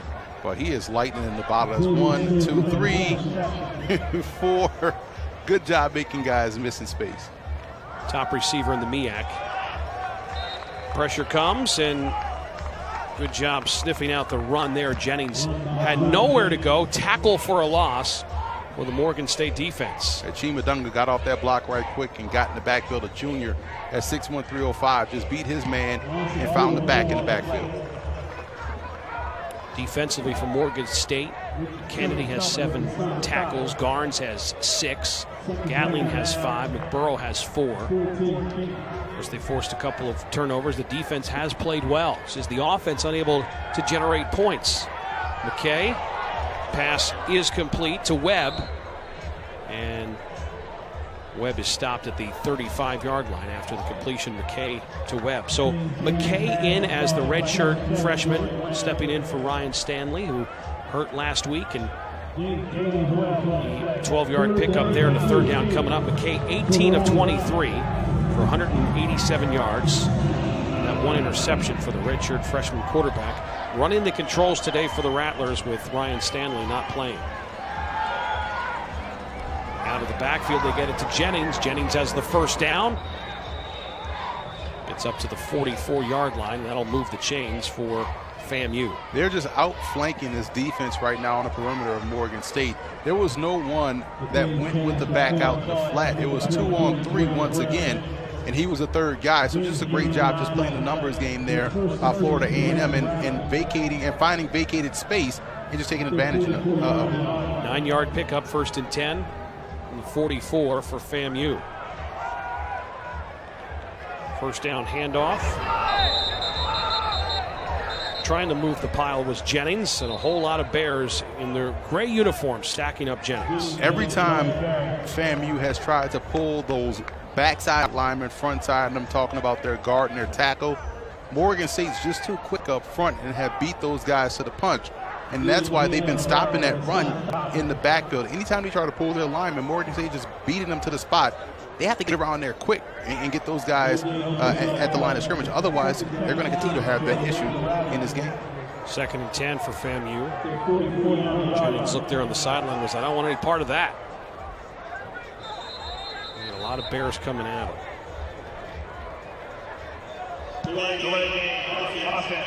Penalty. Still second down. So a delay game penalty on FAMU. That'll move him back 5. Coach Simmons. Prairie View, his offense, one season they led the FCS in points and yards. That was an explosive offense he had. He had a real good running back in Jonta Hebert. That was a dual threat guy that did a lot of damage. Okay, directing traffic. He's going to run. Slides down across the 50 at the 49-yard line. So 3rd down coming up now for McKay and the Rattlers. Smart decision right there by McKay. We hadn't really seen him run the football, and maybe that's also why Morgan State has been extra aggressive when they pull linemen, because there's no threat of McKay getting outside, pulling the ball, and taking off. This is the first time we've really seen him just take off and run, and now that adds another element to their zone read game, which should help those running backs have more success in the second half. FAMU's been 4 of 9 on third down, so they've been pretty good today on third downs. Let's see what they have here on a 3rd and 5. McKay, incomplete, in and out of the hands of Webb. Webb had it, couldn't hold on to it. 4th down on the way. That's because senior Carl Garnes, who's their best corner, cover corner, made a great play. Again, you talk about technically sound, just hold his own out there on the outside, coming around and just yanking that arm back. That's a great job not drawing the flag. Again, the Columbus, New Jersey native does a great job on his side of the field. Can play safety, can play corner, inside or outside, boundary or field side. So he's just a really good, versatile player and a tremendous leader on the back end. Garnes with 6 tackles today in this game. Fadul with the punt. Takes a bounce and then goes backwards. And it'll be touchdown at the 8-yard line, and that's where the Bears will have the football from the 8 after that Fadul punt. 5:11 to go, 3rd quarter. Rattlers up 24-10. You're watching the MEAC Digital Network on ES. Well, Fadul's a real weapon for Florida A&M. The field position for Morgan State has not been good because of the punter for Florida A&M. So 1st and 10 for the Bears. Galat on the run. Gets up to the 20-yard line and gets 10 yards and gets a 1st down for Morgan State. What they wanted to do was hit that play action pass and find that tight end, TJ Wheatley, deep down the field. But good job by Florida A&M converging on that. They had him bracketed, so Galat had nowhere to go with the football and just took off and ran. So 1st and 10 for Morgan State. Going forward. On the run by Parker, who has the a touchdown catch, his first collegiate touchdown of the season here in this game. The freshman from Houston, Texas, played at Houston Heights High School. Gain of 7. 2nd and 3 now for Morgan State. Give it back to Parker. Nothing this time.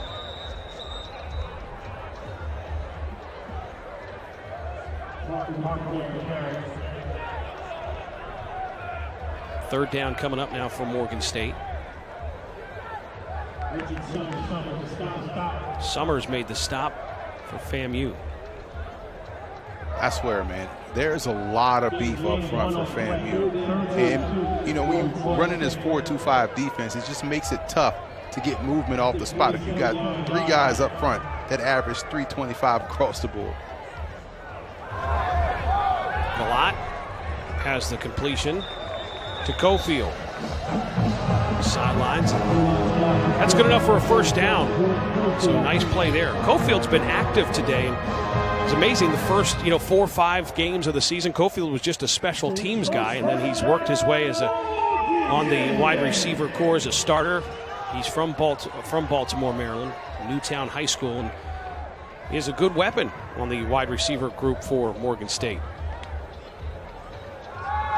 Galat. Going to run, and instead of getting out of bounds, dives up and then falls out of bounds close to the 40-yard line, down to the 39. That's 2 good decisions on this drive by Galat. We saw him not force a football in that play action pass right here. Again, not forcing the football and cutting back into the field of play to get just as much yards as he could on that play, making it 2nd and 5. 5-yard pickup.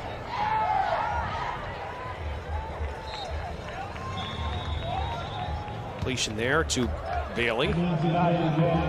Bailey has the 1st down grab. Nice quick pop pass right there by Galat. Starting to make some good decisions with the football and is starting to have that success of the ball moving down the field. 7-yard pickup on that pass play and a 1st down. Galat to Bailey. Troy Hilton right there from Palm Bay, Florida. Another one of these tall corners. There's 3 guys in that secondary that are 6'3". Handoff up the middle. Good run into Rattler territory by Johnson.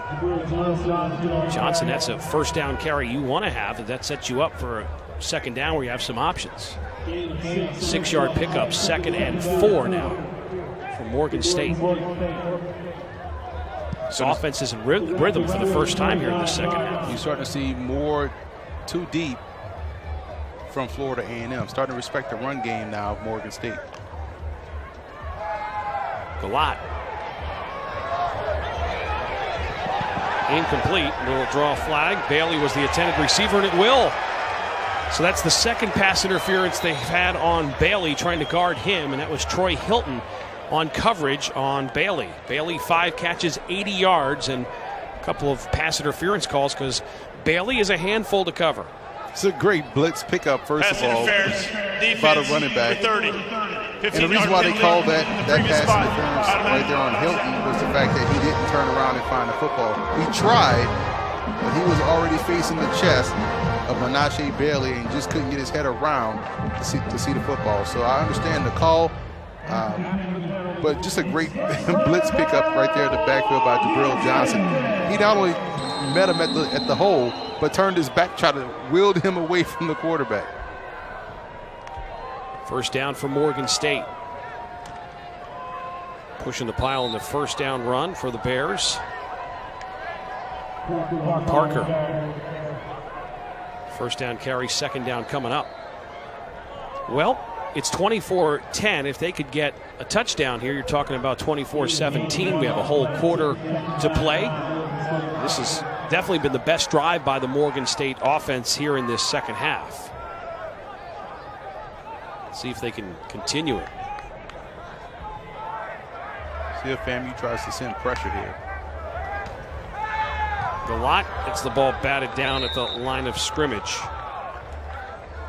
They came with Hilton off the edge right there, but great job by Morgan State picking up that blitz. And when you're not able to get back there to the quarterback, you saw guys get their hands up at the line of scrimmage, and that's why you saw that ball batted down right back in his face. Cameron Burton knocked it down. 3rd and 9. 6 of 13 on third downs. The Bears in the game. Galat incomplete. Threw it into two Rattlers that were on coverage on Valdez. Was the intended receiver, the tight end. He's a big, tall tight end, but he had 2 Rattlers all over. I was about to say, even if he caught the football, that was a 2-yard gain on 3rd and 8. Exactly. You have to throw to the sticks. It wasn't going anywhere.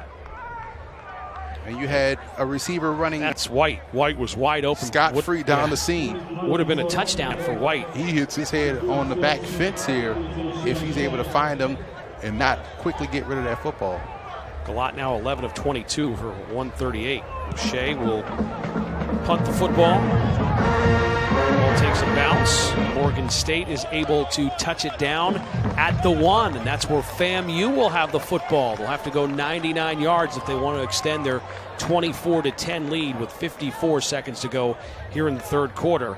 This was a great punt and a great job by the special teams. Look at White able to touch that down at the inch line. That was a great bit of teamwork, too. You had one guy falling back into the end zone, had the wherewithal to tap the ball back into play, and White was standing right there with the football at the inside the 1-yard line. So inside the 1. So now does your defense come up and get points for you? If the offense can't score, is this an opportunity maybe to put some pressure on, talking about maybe a safety, get an interception, a pick 6? Maybe the Bears defense could score here? Yeah, absolutely. This is where you come out and you send pressure and trust that your top-notch corners can hold their own one-on-one. McKay, the redshirt freshman quarterback, is in his own end zone. Throws it and has the completion to Webb. Completion at the 8-yard line, so he gives him a little more room. McKay to Webb. The second down coming up. A little more breathing room for the Rattlers. I like how they put the freshman on the move in the pocket. They didn't shy away from allowing him to make a play. They cut that field in half for him, cut that pressure in half, got him on the bootleg. He was able to complete the pass and get them some room to work with now here, backed up inside the 10. 2nd and 4 from the 7. The handoff goes nowhere. Washington was there first to make sure that Jennings couldn't go anywhere. Washington there quickly, and also big Garrett as well. Garrett Former offensive lineman, now defensive lineman, 6'6", 335. The freshman played at Lackawanna College last year. And we are through 3 quarters. Fourth quarter is coming up from Baltimore, Maryland. FAMU trying to win their 7th in a row. The Rattlers trying to bite the Bears.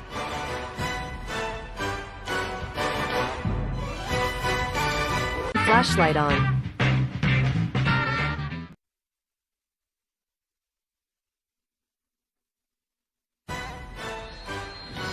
Phil Shaner alongside the czar of the playbook, Emory Hunt, back in Baltimore, Maryland for the start of the fourth quarter.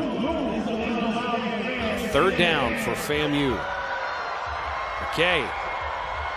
In and out of the hands of Xavier Smith. It would have been enough for a first down, but Smith couldn't hold on to it, and 4th down coming up. Great read by the freshman, but just a bad throw, just outside. Now, Smith normally makes that catch, but it got tipped a little bit, which probably threw off the trajectory a little so for Smith. But if you're Morgan State, great job defensively getting off the field here. Let's see what the MEAC Specialist of the Week, Chris Fadul, can do, punting from his own end zone. Had that 72-yard punt last week in the win over North Carolina A&T. Wes Woolfolk back to receive it, the 45-yard line. Fadul gets it blocked, and that is Bailey. Second time Bailey has done that. Bailey blocked a punt and scored it. This time, give Mr. Bailey 2. The block goes out of the back of the end zone, and 2 points for Bailey. What a special player. That's the 2nd punt block that Bailey has had this season. Yeah, he just came scot-free off the edge, and the personal protector, number 62, didn't get a good enough bump right here to push him outside, but Bailey, with that speed and that length, making a play for his team and getting points on the board. Czar said it before. If the offense can't score points, well, let's find a way for the defense or the special teams. That's what Morgan State fans are saying, right? And let's find another way to get points. The beauty of that is now you get the ball back as well. So you get points, you get the ball back, and they have to free kick it. So you may get an opportunity to return. And we saw Jordan Cofield have a great day returning the football, so we'll see. But that's just an outstanding play by Menashe Bailey. Not big enough to play special teams. Outstanding job by your senior leader at receiver, making a play on special teams, getting the 2 points to safety. 2nd blocked punt for Bailey this season. He had a touchdown when he did it before, and he was the MEAC Specialist of the Week a few weeks ago. And he does it again. How about that? Bailey had a fantastic individual effort as a member of the special teams unit. Came off the edge of the line and blocked a punt, recovered in the end zone for the final score of the game a few weeks ago. He does it again, this time for 2. That was in the Bethune-Cookman game. That named Specialist of the Week that week in the MEAC. So the Bears get the football back, and they try to get some life here in the quarter. Cofield with a good return and great field position. Cofield has had an awesome day returning kicks. Just called it. That's what you get when you have great special teams play. You get the punt block for the safety. You get Cofield touching the football on the punt return with a lot of space, a lot of room to get down that sideline. Cofield has been very special on kick returns here today. So it's a 24-12 game, 14:40 to go, fourth quarter. The Bears offense could figure out how to get another touchdown here. Things will get good here in Baltimore. One high, let it fly. This is where you want to go deep down the field right off of a turnover, but not off of a penalty right here by False Morgan start. State. Offense, number 63. 5-yard penalty, first down. Now, do you remember, Emory, earlier in the game I said that Morgan State was getting better with penalties, and today, not the case. Today, costly penalties, not as many penalties. FAMU's been penalized 11 times today. Morgan State with 5 penalties, but they've been costly for the Bears. Looking for Bailey and incomplete. Bailey's the guy you want to get the football to. Just those 5 catches for 80 yards. Golot's pass incomplete. So Morgan State has 241 yards of total offense. FAMU has 261 yards of total offense. But FAMU has the 24-12 lead, but the yardage is close. It's just a team that's can't get into the end zone. Yeah, a lot of short drives by Morgan State. But credit their defense for keeping this one a very close contest throughout. No question, the defense has been great. Galat incomplete. The ball was tipped at the line of scrimmage. They were looking to get the ball to Tyrone Wheatley Jr., his first target of the day. The ball, I think, was batted down at the line. Yeah, he tipped that football and just made it a tough grab, but one that Wheatley still could have corralled. But again, when you tip a pass and it's coming in as a receiver, you've already located the football. It changes how you approach it, and he was running full speed going one way, and that ball got tipped, threw it off. That's why it hit the ground. Liza Richardson's the one that tipped it. Third down. 3rd and 15. Galat looking for White. Crowd wants a flag. Not going to happen. Over White's head and incomplete. If he puts a little bit more air underneath that football, White's going to run smooth past that safety right into the end zone. Now, if this was the NFL, that would probably have been illegal contact, but not in college football. It's either pass interference or not. But you put a little bit more air on that football, White would have had an easy touchdown. So Morgan State unable to take advantage of the great Cofield return that set him up with great field position coming off the Bailey block kick. That was a safety. So O'Shea will punt it away from midfield. Credit FAMU's defense, and they're in safe right here, not falling for any potential fakes. O'Shea's kick goes into the end zone. Let's take a look at some scores around the MEAC today. North Carolina A&T, they bounce back big with a 64-6 win. And we'll be back with more. Sure, playing the latest episode of Bill Simmons' podcast.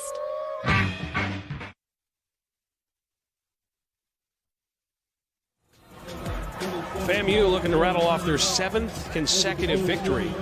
Looking to hold on here in Baltimore with a 24-12 lead and the football. FAMU with Delaware State, Howard, and Bethune-Cookman left to play on their schedule. So it really could set up a big game in Orlando, Florida. A big battle for Florida. Bethune-Cookman from Daytona Beach and FAMU from Tallahassee. They'll play that game in Orlando on the 23rd of November. The Florida Classic. That was a game last year that kept FAMU out of the celebration. Well, they could be talking about maybe 9 straight wins going into that game. Kendrick with the handoff, the 2nd down carry. So they have Delaware State and Howard, 2 teams that they would be heavily favored the next 2 weeks, so they could go into the Bethune-Cookman game undefeated in MEAC play, and Bethune-Cookman could also possibly go into that game if they can get by South Carolina State. As we showed you that score, they're losing right now to South Carolina State, so Bethune-Cookman could suffer their first MEAC loss of the season from South Carolina State. Buddy Pugh does an outstanding job. Last week we have to congratulate him becoming the all-time winningest coach at South Carolina State with the win over Morgan State.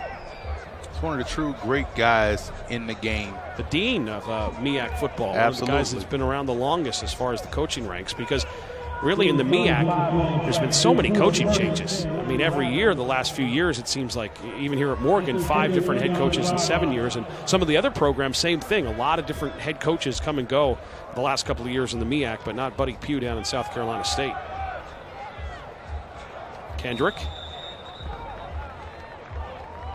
up to the 35-yard line. This is where you want to lean on that defense in front of your Florida A&M.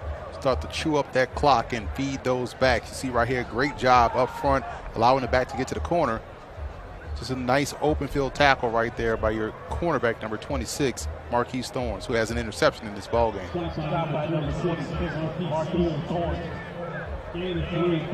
Thorns 5 tackles today in that interception.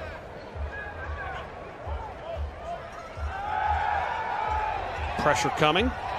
The incomplete pass was looking for Smith. Do you think McKay felt the pressure on his backside? Yeah, you think so? I mean, and this is something that he's going to work through. You saw the pressure, but you have to make sure you deliver an accurate ball. He felt the pressure coming on, try to get rid of it quickly. He threw it out too far for Xavier Smith, who tried to make an attempt for it, but it was Rico Kennedy bearing down on him. 3rd and 7 from the 34.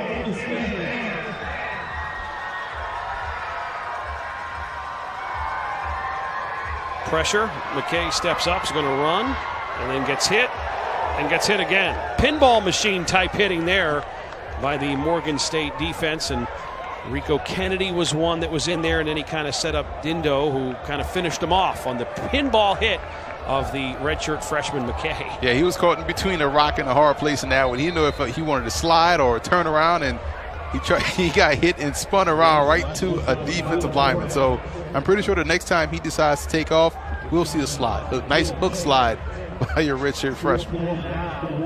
4th down now for FAMU. 11:26 to go, 4th quarter. 24-12 lead. Bailey blocked a punt, turned into a safety. They're going to take a look at that hit on quarterback McKay.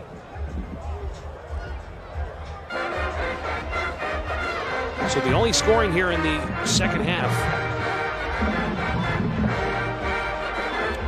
has been that Bailey block punt for a safety. It was 24-10 at the half. So the safety, 2 points, the only points here in this second half.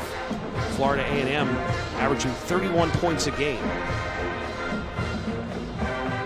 Morgan State only averages 16 a game. So they're below that, and FAMU is below theirs. But they're right at that mark, right? Because a field goal here, a touchdown there, and we'll have a 31-15 game and be right at their averages. So I would say it's been well played. He had 2 really good defenses in this ball game. I've been more impressed with FAMU's defense. This was an issue for them last year, in my opinion. Their offense was always good, but their defense gave up a lot of big plays. And now they're keeping teams bottled up on that side of the ball. And I think the defensive growth is the reason why they're 6-1 right now on the 2019 season. Some of our storylines: FAMU, the top passing game against Morgan State, the top passing defense in the MEAC, and then FAMU last in the league in rushing offense, and Morgan State last in the league in rushing defense. Rushing the ball today, FAMU 72 yards, Morgan State 67 yards. As far as passing, FAMU 207 yards passing, Morgan State 174. So Morgan State, their defense usually only gives up 171 yards, which is number 1 in the MEAC through the air. So FAMU a little above that. There was no targeting on the play. 4th down. So there's the explanation, and no targeting, as we hear from our official today, Robert Frazier. No targeting call there. So now 4th down, and Fadul in to punt. I'm telling you, man, those uniforms are looking pretty sweet now.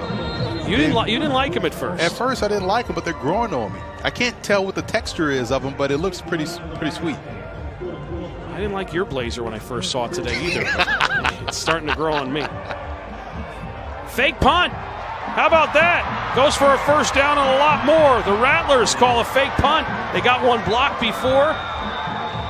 And a 1st down there. What a call on the fake punt. Morgan State was not expecting that at all.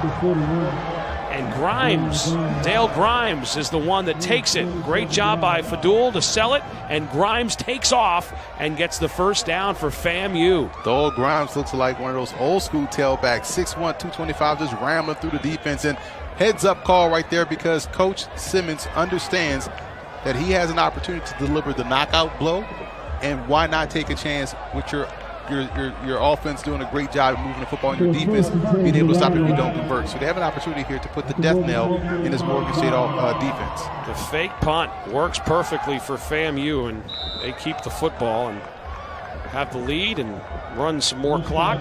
Jennings on the 1st down carry gets a couple of yards. 2nd down on the way. So we don't know the health of Ryan Stanley. He's not playing here today, was injured in the North Carolina A&T game, and then McKay came in off the bench. There's Stanley on the sidelines. Comes off the bench and then throws the game winner to Marcus Williams last week. Last week he was just 2 of 4 for 28 yards with the game-winning touchdown, but McKay today 21 of 29 for 207 yards and 1 interception. I think he's looking great. They're in good hands once Stanley graduates, because I like what I'm seeing from Rashawn McKay. I mean, you talk about the velocity getting from far hash to the sideline. He makes some great throws going outside the numbers. He has good. I've been reading the defenses, and the only element of his game that you really haven't seen, but we've seen a little bit of it, is his ability to run. But everything else, from the neck up and from the passing aspect, he has everything that Ryan Stanley has. So when Stanley decides to, when he goes, this is going to be a good offense still, because McKay does a great job in that aspect as well. McKay to Williams on that last completion for 5 yards, and 3rd down 4 for McKay. Incomplete, was looking again for Williams. Williams looking for a flag on coverage is Thorns. Thorns has that interception, no penalty called. Incomplete pass to Williams. One thing about McKay. Yeah, he had a nice chug of that jersey. Yeah, he did. One thing about McKay, he's a walk-on. Oh, wow. He walked on. He walked on from Tallahassee, and the redshirt freshman who wanted to stay home, play for FAMU, and walked on to back up Ryan Stanley. And here comes Alley, who has a 50-yard field goal already today. 6 of 10 on field goal tries. 44-yarder is no good. Ref had to duck out the way. 9:08 to go, 4th quarter. Florida A&M with a 24-12 lead, looking to get a win in Baltimore. More to come on the meet.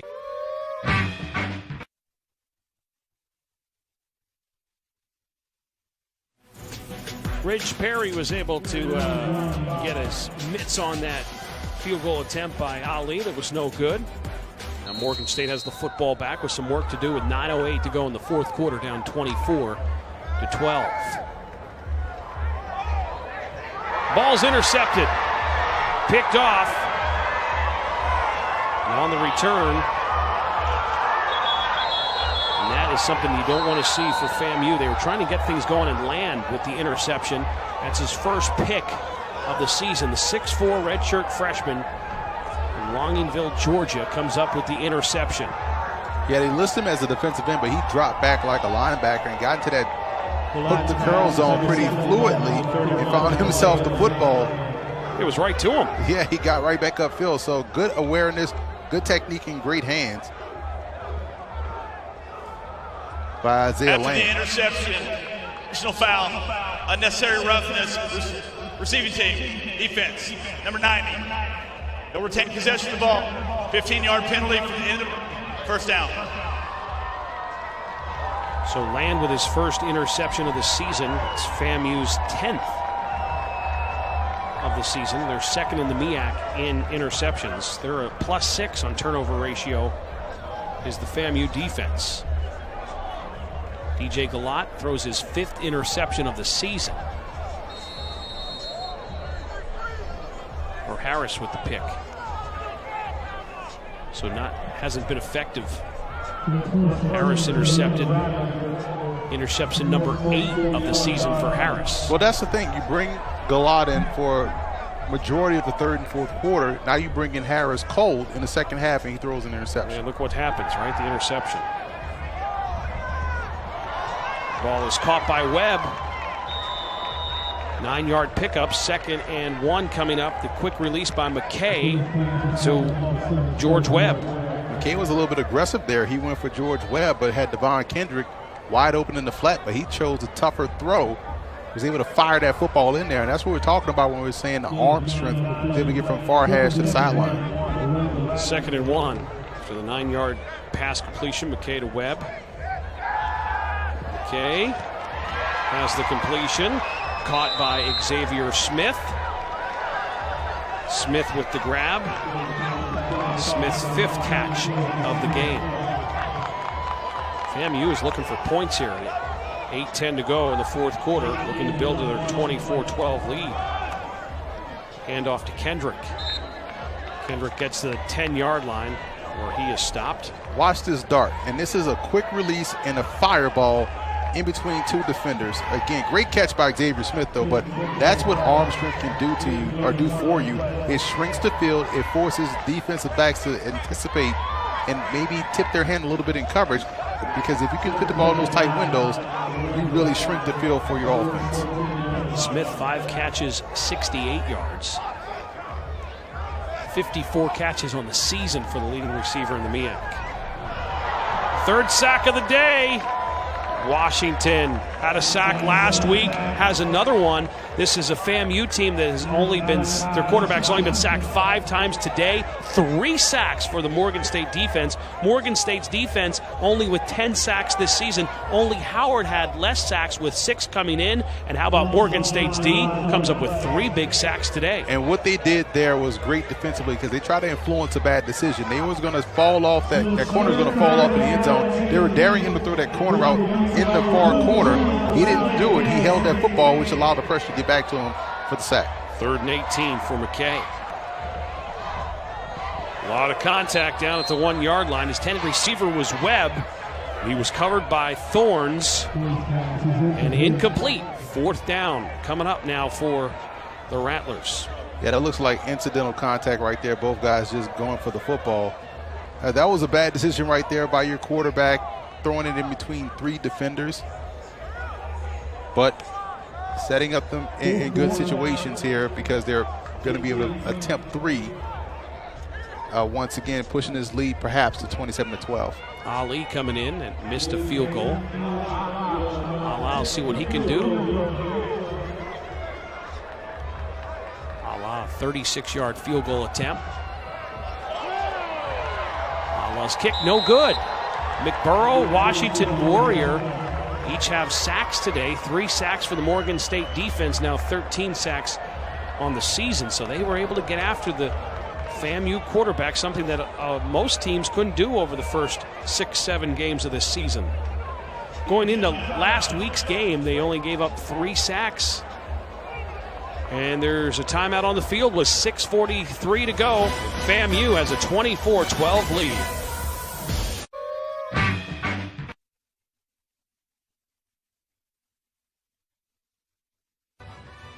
Bear Family Weekend on the campus of Morgan State University. A lot of parents on campus today, hoping the Bears could get a win. They have a lot of work to do if that is going to happen, down 24-12. On the keeper is DeAndre Harris, who's 2 for 6 for 36 yards, a touchdown and an interception.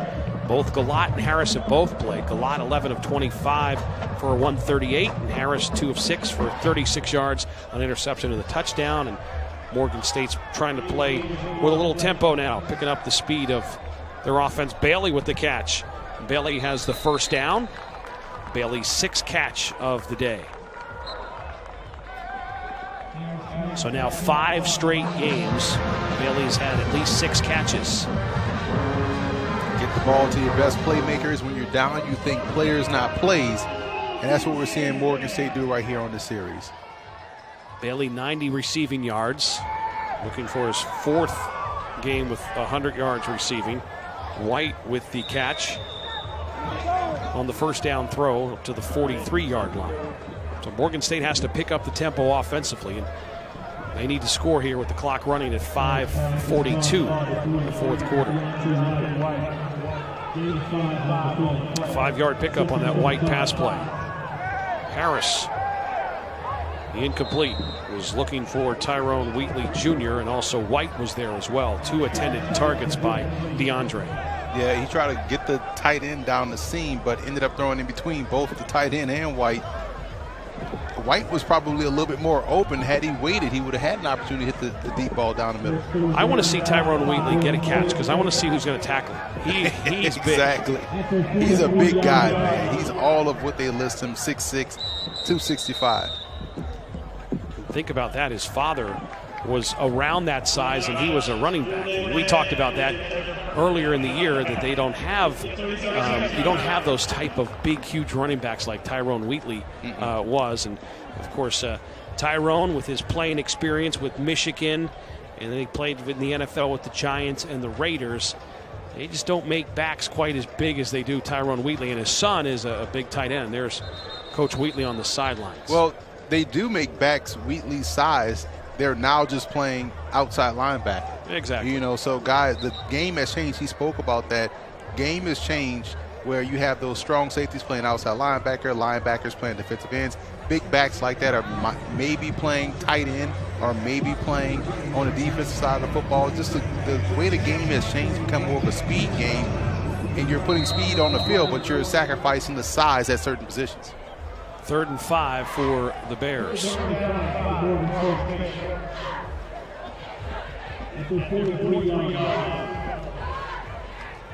Harris going to try to run for the first down. Not going to happen. Grims, number 41, there to make sure Harris doesn't go any further in a 4th down coming up. 2-yard pickup. Just going back to Coach Wheatley for a second, he talked about the size, but people forget he was a track and field player, runner at Michigan as well, had world-class speed. 4th down, the completion to Johnson, very close to the first down sticks. It's going to depend on the spot, and that will be a first down to get it to midfield. So they knew the yards they needed, and Johnson turned it upfield and got to midfield for a Bears first down on that 4th down. It's a good open field tackle right there by Matt Green. He's had 2 huge hits in this ball game. Love what he's doing out there on the field. Harris almost picked off by Jefferson, who has a 50-yard touchdown in this game. Almost had an interception to add to his stat line. Right now, Harris is just throwing the football and not passing the football. That was just a blind throw to no one. And Jefferson had an opportunity to make that play. That would have been a great interception, but... So there's a difference between a thrower and a passer, right? Absolutely, because a passer can change up the speeds and can throw from different trajectories. You're not seeing that with Harris. You're just seeing him just flatline, just throw the football. 2nd and 10 from midfield. Harris is going to run. Has the first down and a 12-yard pickup by Harris.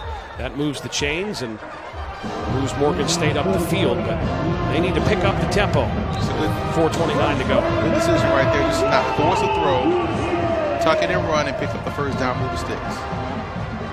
Morgan State with 19 first downs.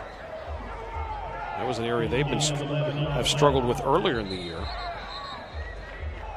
There's a timeout on the field. The Bears take the timeout with 4:14 to go. Let's take a look at some out-of-town scores in the MEAC. As we're getting closer here, you get closer to November, and of course it's the race to the Celebration Bowl. Whoever can win the MEAC face the winner from the SWAC in the Celebration Bowl. North Carolina A&T bounced back nicely with a huge win over Howard. And the big game we're watching, the South Carolina State Bethune-Cookman. That's in the 3rd quarter. South Carolina State has a 27-13 lead. And you see North Carolina Central was able to hold off Delaware State 30-23. Delaware State, the only team that Morgan State has beaten this year. And that win a few weeks ago here on homecoming at the field. A big win that day where the offense and everything came together on homecoming for Morgan State. Their only win of the season a few weeks ago. They got that 34-3 win over Delaware State. Harris hands it off. The Rattlers defense not fooled at all. Parker goes nowhere. It's back to the line of scrimmage, and that is it. They have some big guys on that defensive line. I was just looking at that. I'm like, my goodness. And they're not just big for the sake of being big. These are big guys. that have quick feet that can move. So that's a problem. Marion Smith made the stop for FAMU.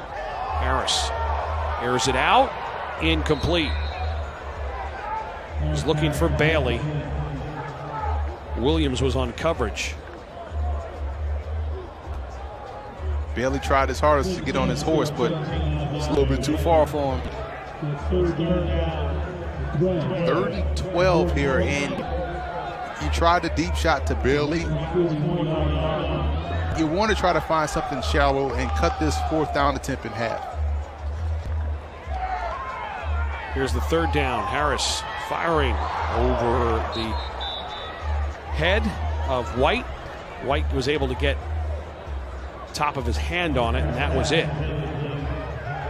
So Harris, who played a little bit in the beginning of the game, and then it's been a lot of Gulat, and as you mentioned before, kind of comes in here late, a little cold, not warmed up, passing for 56 yards. Especially after you saw Gulat start to find some success a little bit, find some rhythm with these receivers in this passing game. They were moving the football down the field. To make the switch to Harris just seems a little bizarre, but Harris does give you the element of running the football, but hasn't been able to find his rhythm throwing it. O'Shea punts. Ray back to receive the punt.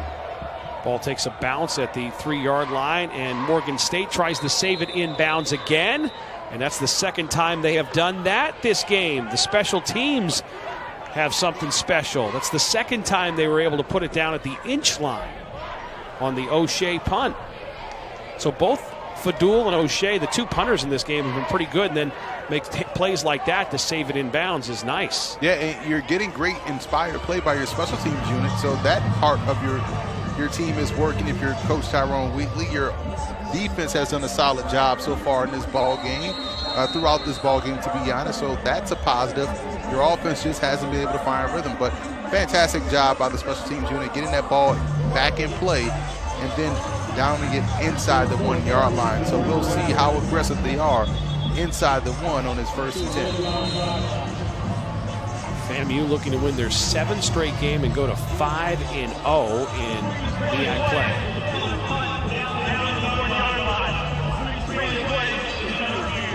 So the punt is under review. We'll take a look at it. So right now with Bethune-Cookman trailing South Carolina State, we showed you that score. Bethune-Cookman, if they fall, just have one undefeated team in MEAC play, and that would be FAMU. FAMU looking to go 5-0 in conference play, but unfortunately ineligible for the MEAC championship or the FCS playoffs.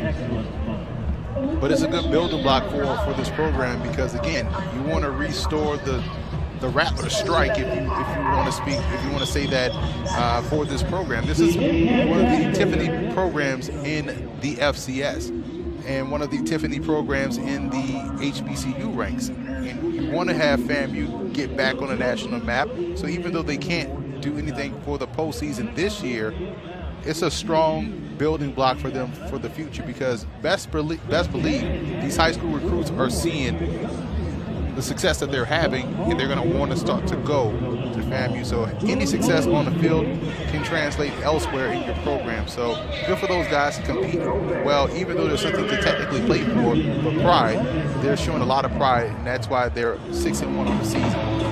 Here's a look at Nicholas O'Shea, who's a 3-sport prep athlete at West Bloomfield High School, 3-year varsity starter.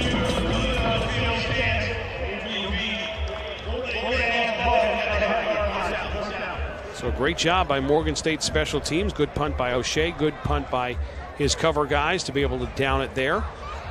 O'Shea also played 2 seasons as a member of the soccer and golf team, so a 3-sport athlete. Nick O'Shea, the fine punter for the Morgan State Bears. Morgan State next week will be on the road at Norfolk State. And then they have North Carolina A&T coming to Baltimore, followed by Virginia Lynchburg, and they finish the season with the Beltway rivalry down in Washington, D.C. against Howard. Those are the remaining games for the Bears. FAMU trying to get some space, and they do that up to the 5-yard line.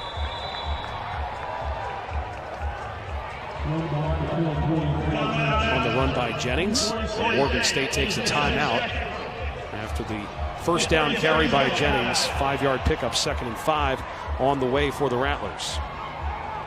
30-second timeout called by Morgan State. So what is Coach Wheatley trying to get things built here in his first year? Obviously he's trying to get things, when he comes into a program and he wants to set the tone. Doesn't happen overnight. But what are some of the things that Coach Wheatley needs to do with the remaining of this season? What can he get done here with the remaining games to kind of set the tone for the future years? I think one of the major lessons that can be taught the rest of the way is accountability. So let's say, for instance, this football game. Hey, defense played well. Special teams played well. Offense in spots, maybe along the offensive line. But my quarterbacks have to be better. And he has to put that accountability on those guys.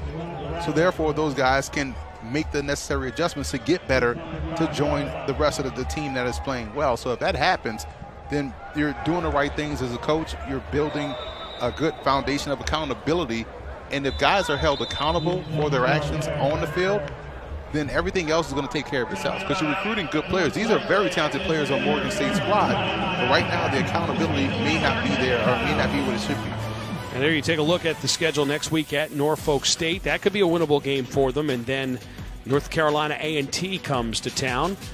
Out of conference, Virginia University of Lynchburg should be a winnable game for Morgan State. And then they finish the season with another game they could win at Howard in Washington, D.C. So those are the remaining games for the Morgan State Bears, right now sitting at 1-6 on the season for Coach Wheatley in his first year. Last year, they were able to win 4 games. Morgan State was 4-7 a year ago.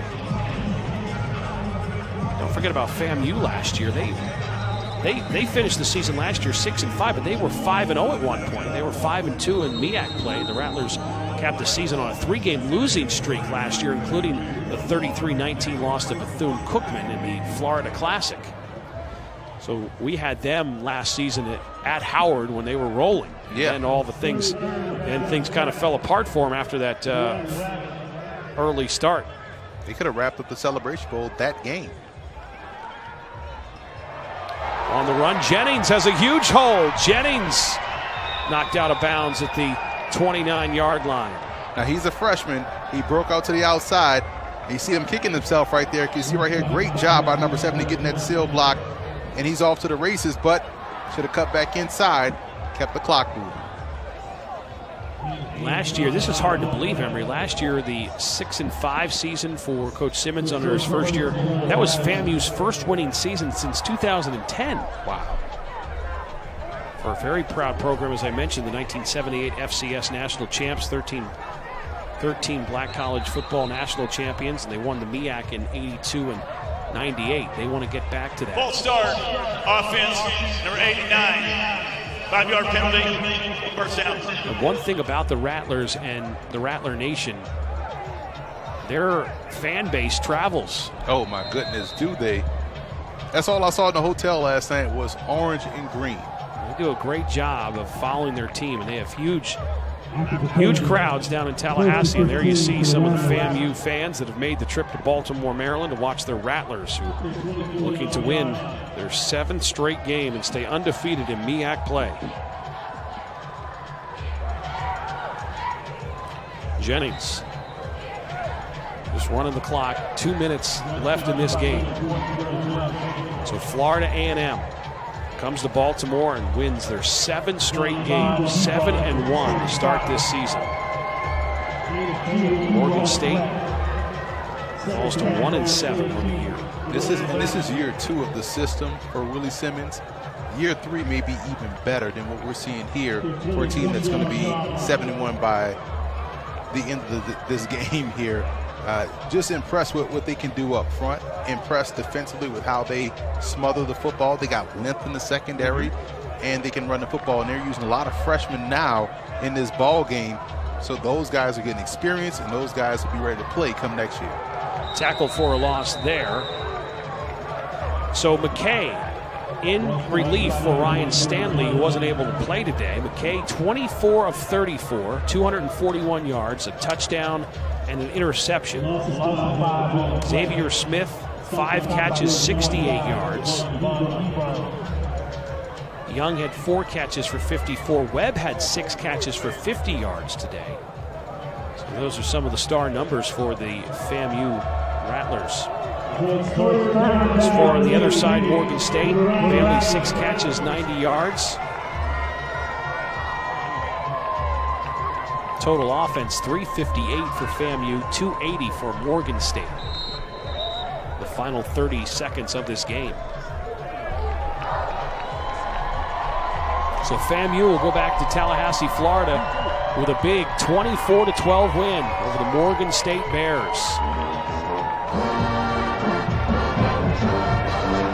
Coach Simmons have the handshake with Tyrone Wheatley. They are good friends. Hopefully 2 programs be coming back in the MEAC. Looks like the Rattlers are already there. So for my partner, the czar of the playbook, Emery Hunt, I'm Phil Shaner saying so long from Hughes Stadium in Baltimore, Maryland, where the final score, Florida A&M 24, Morgan State 12.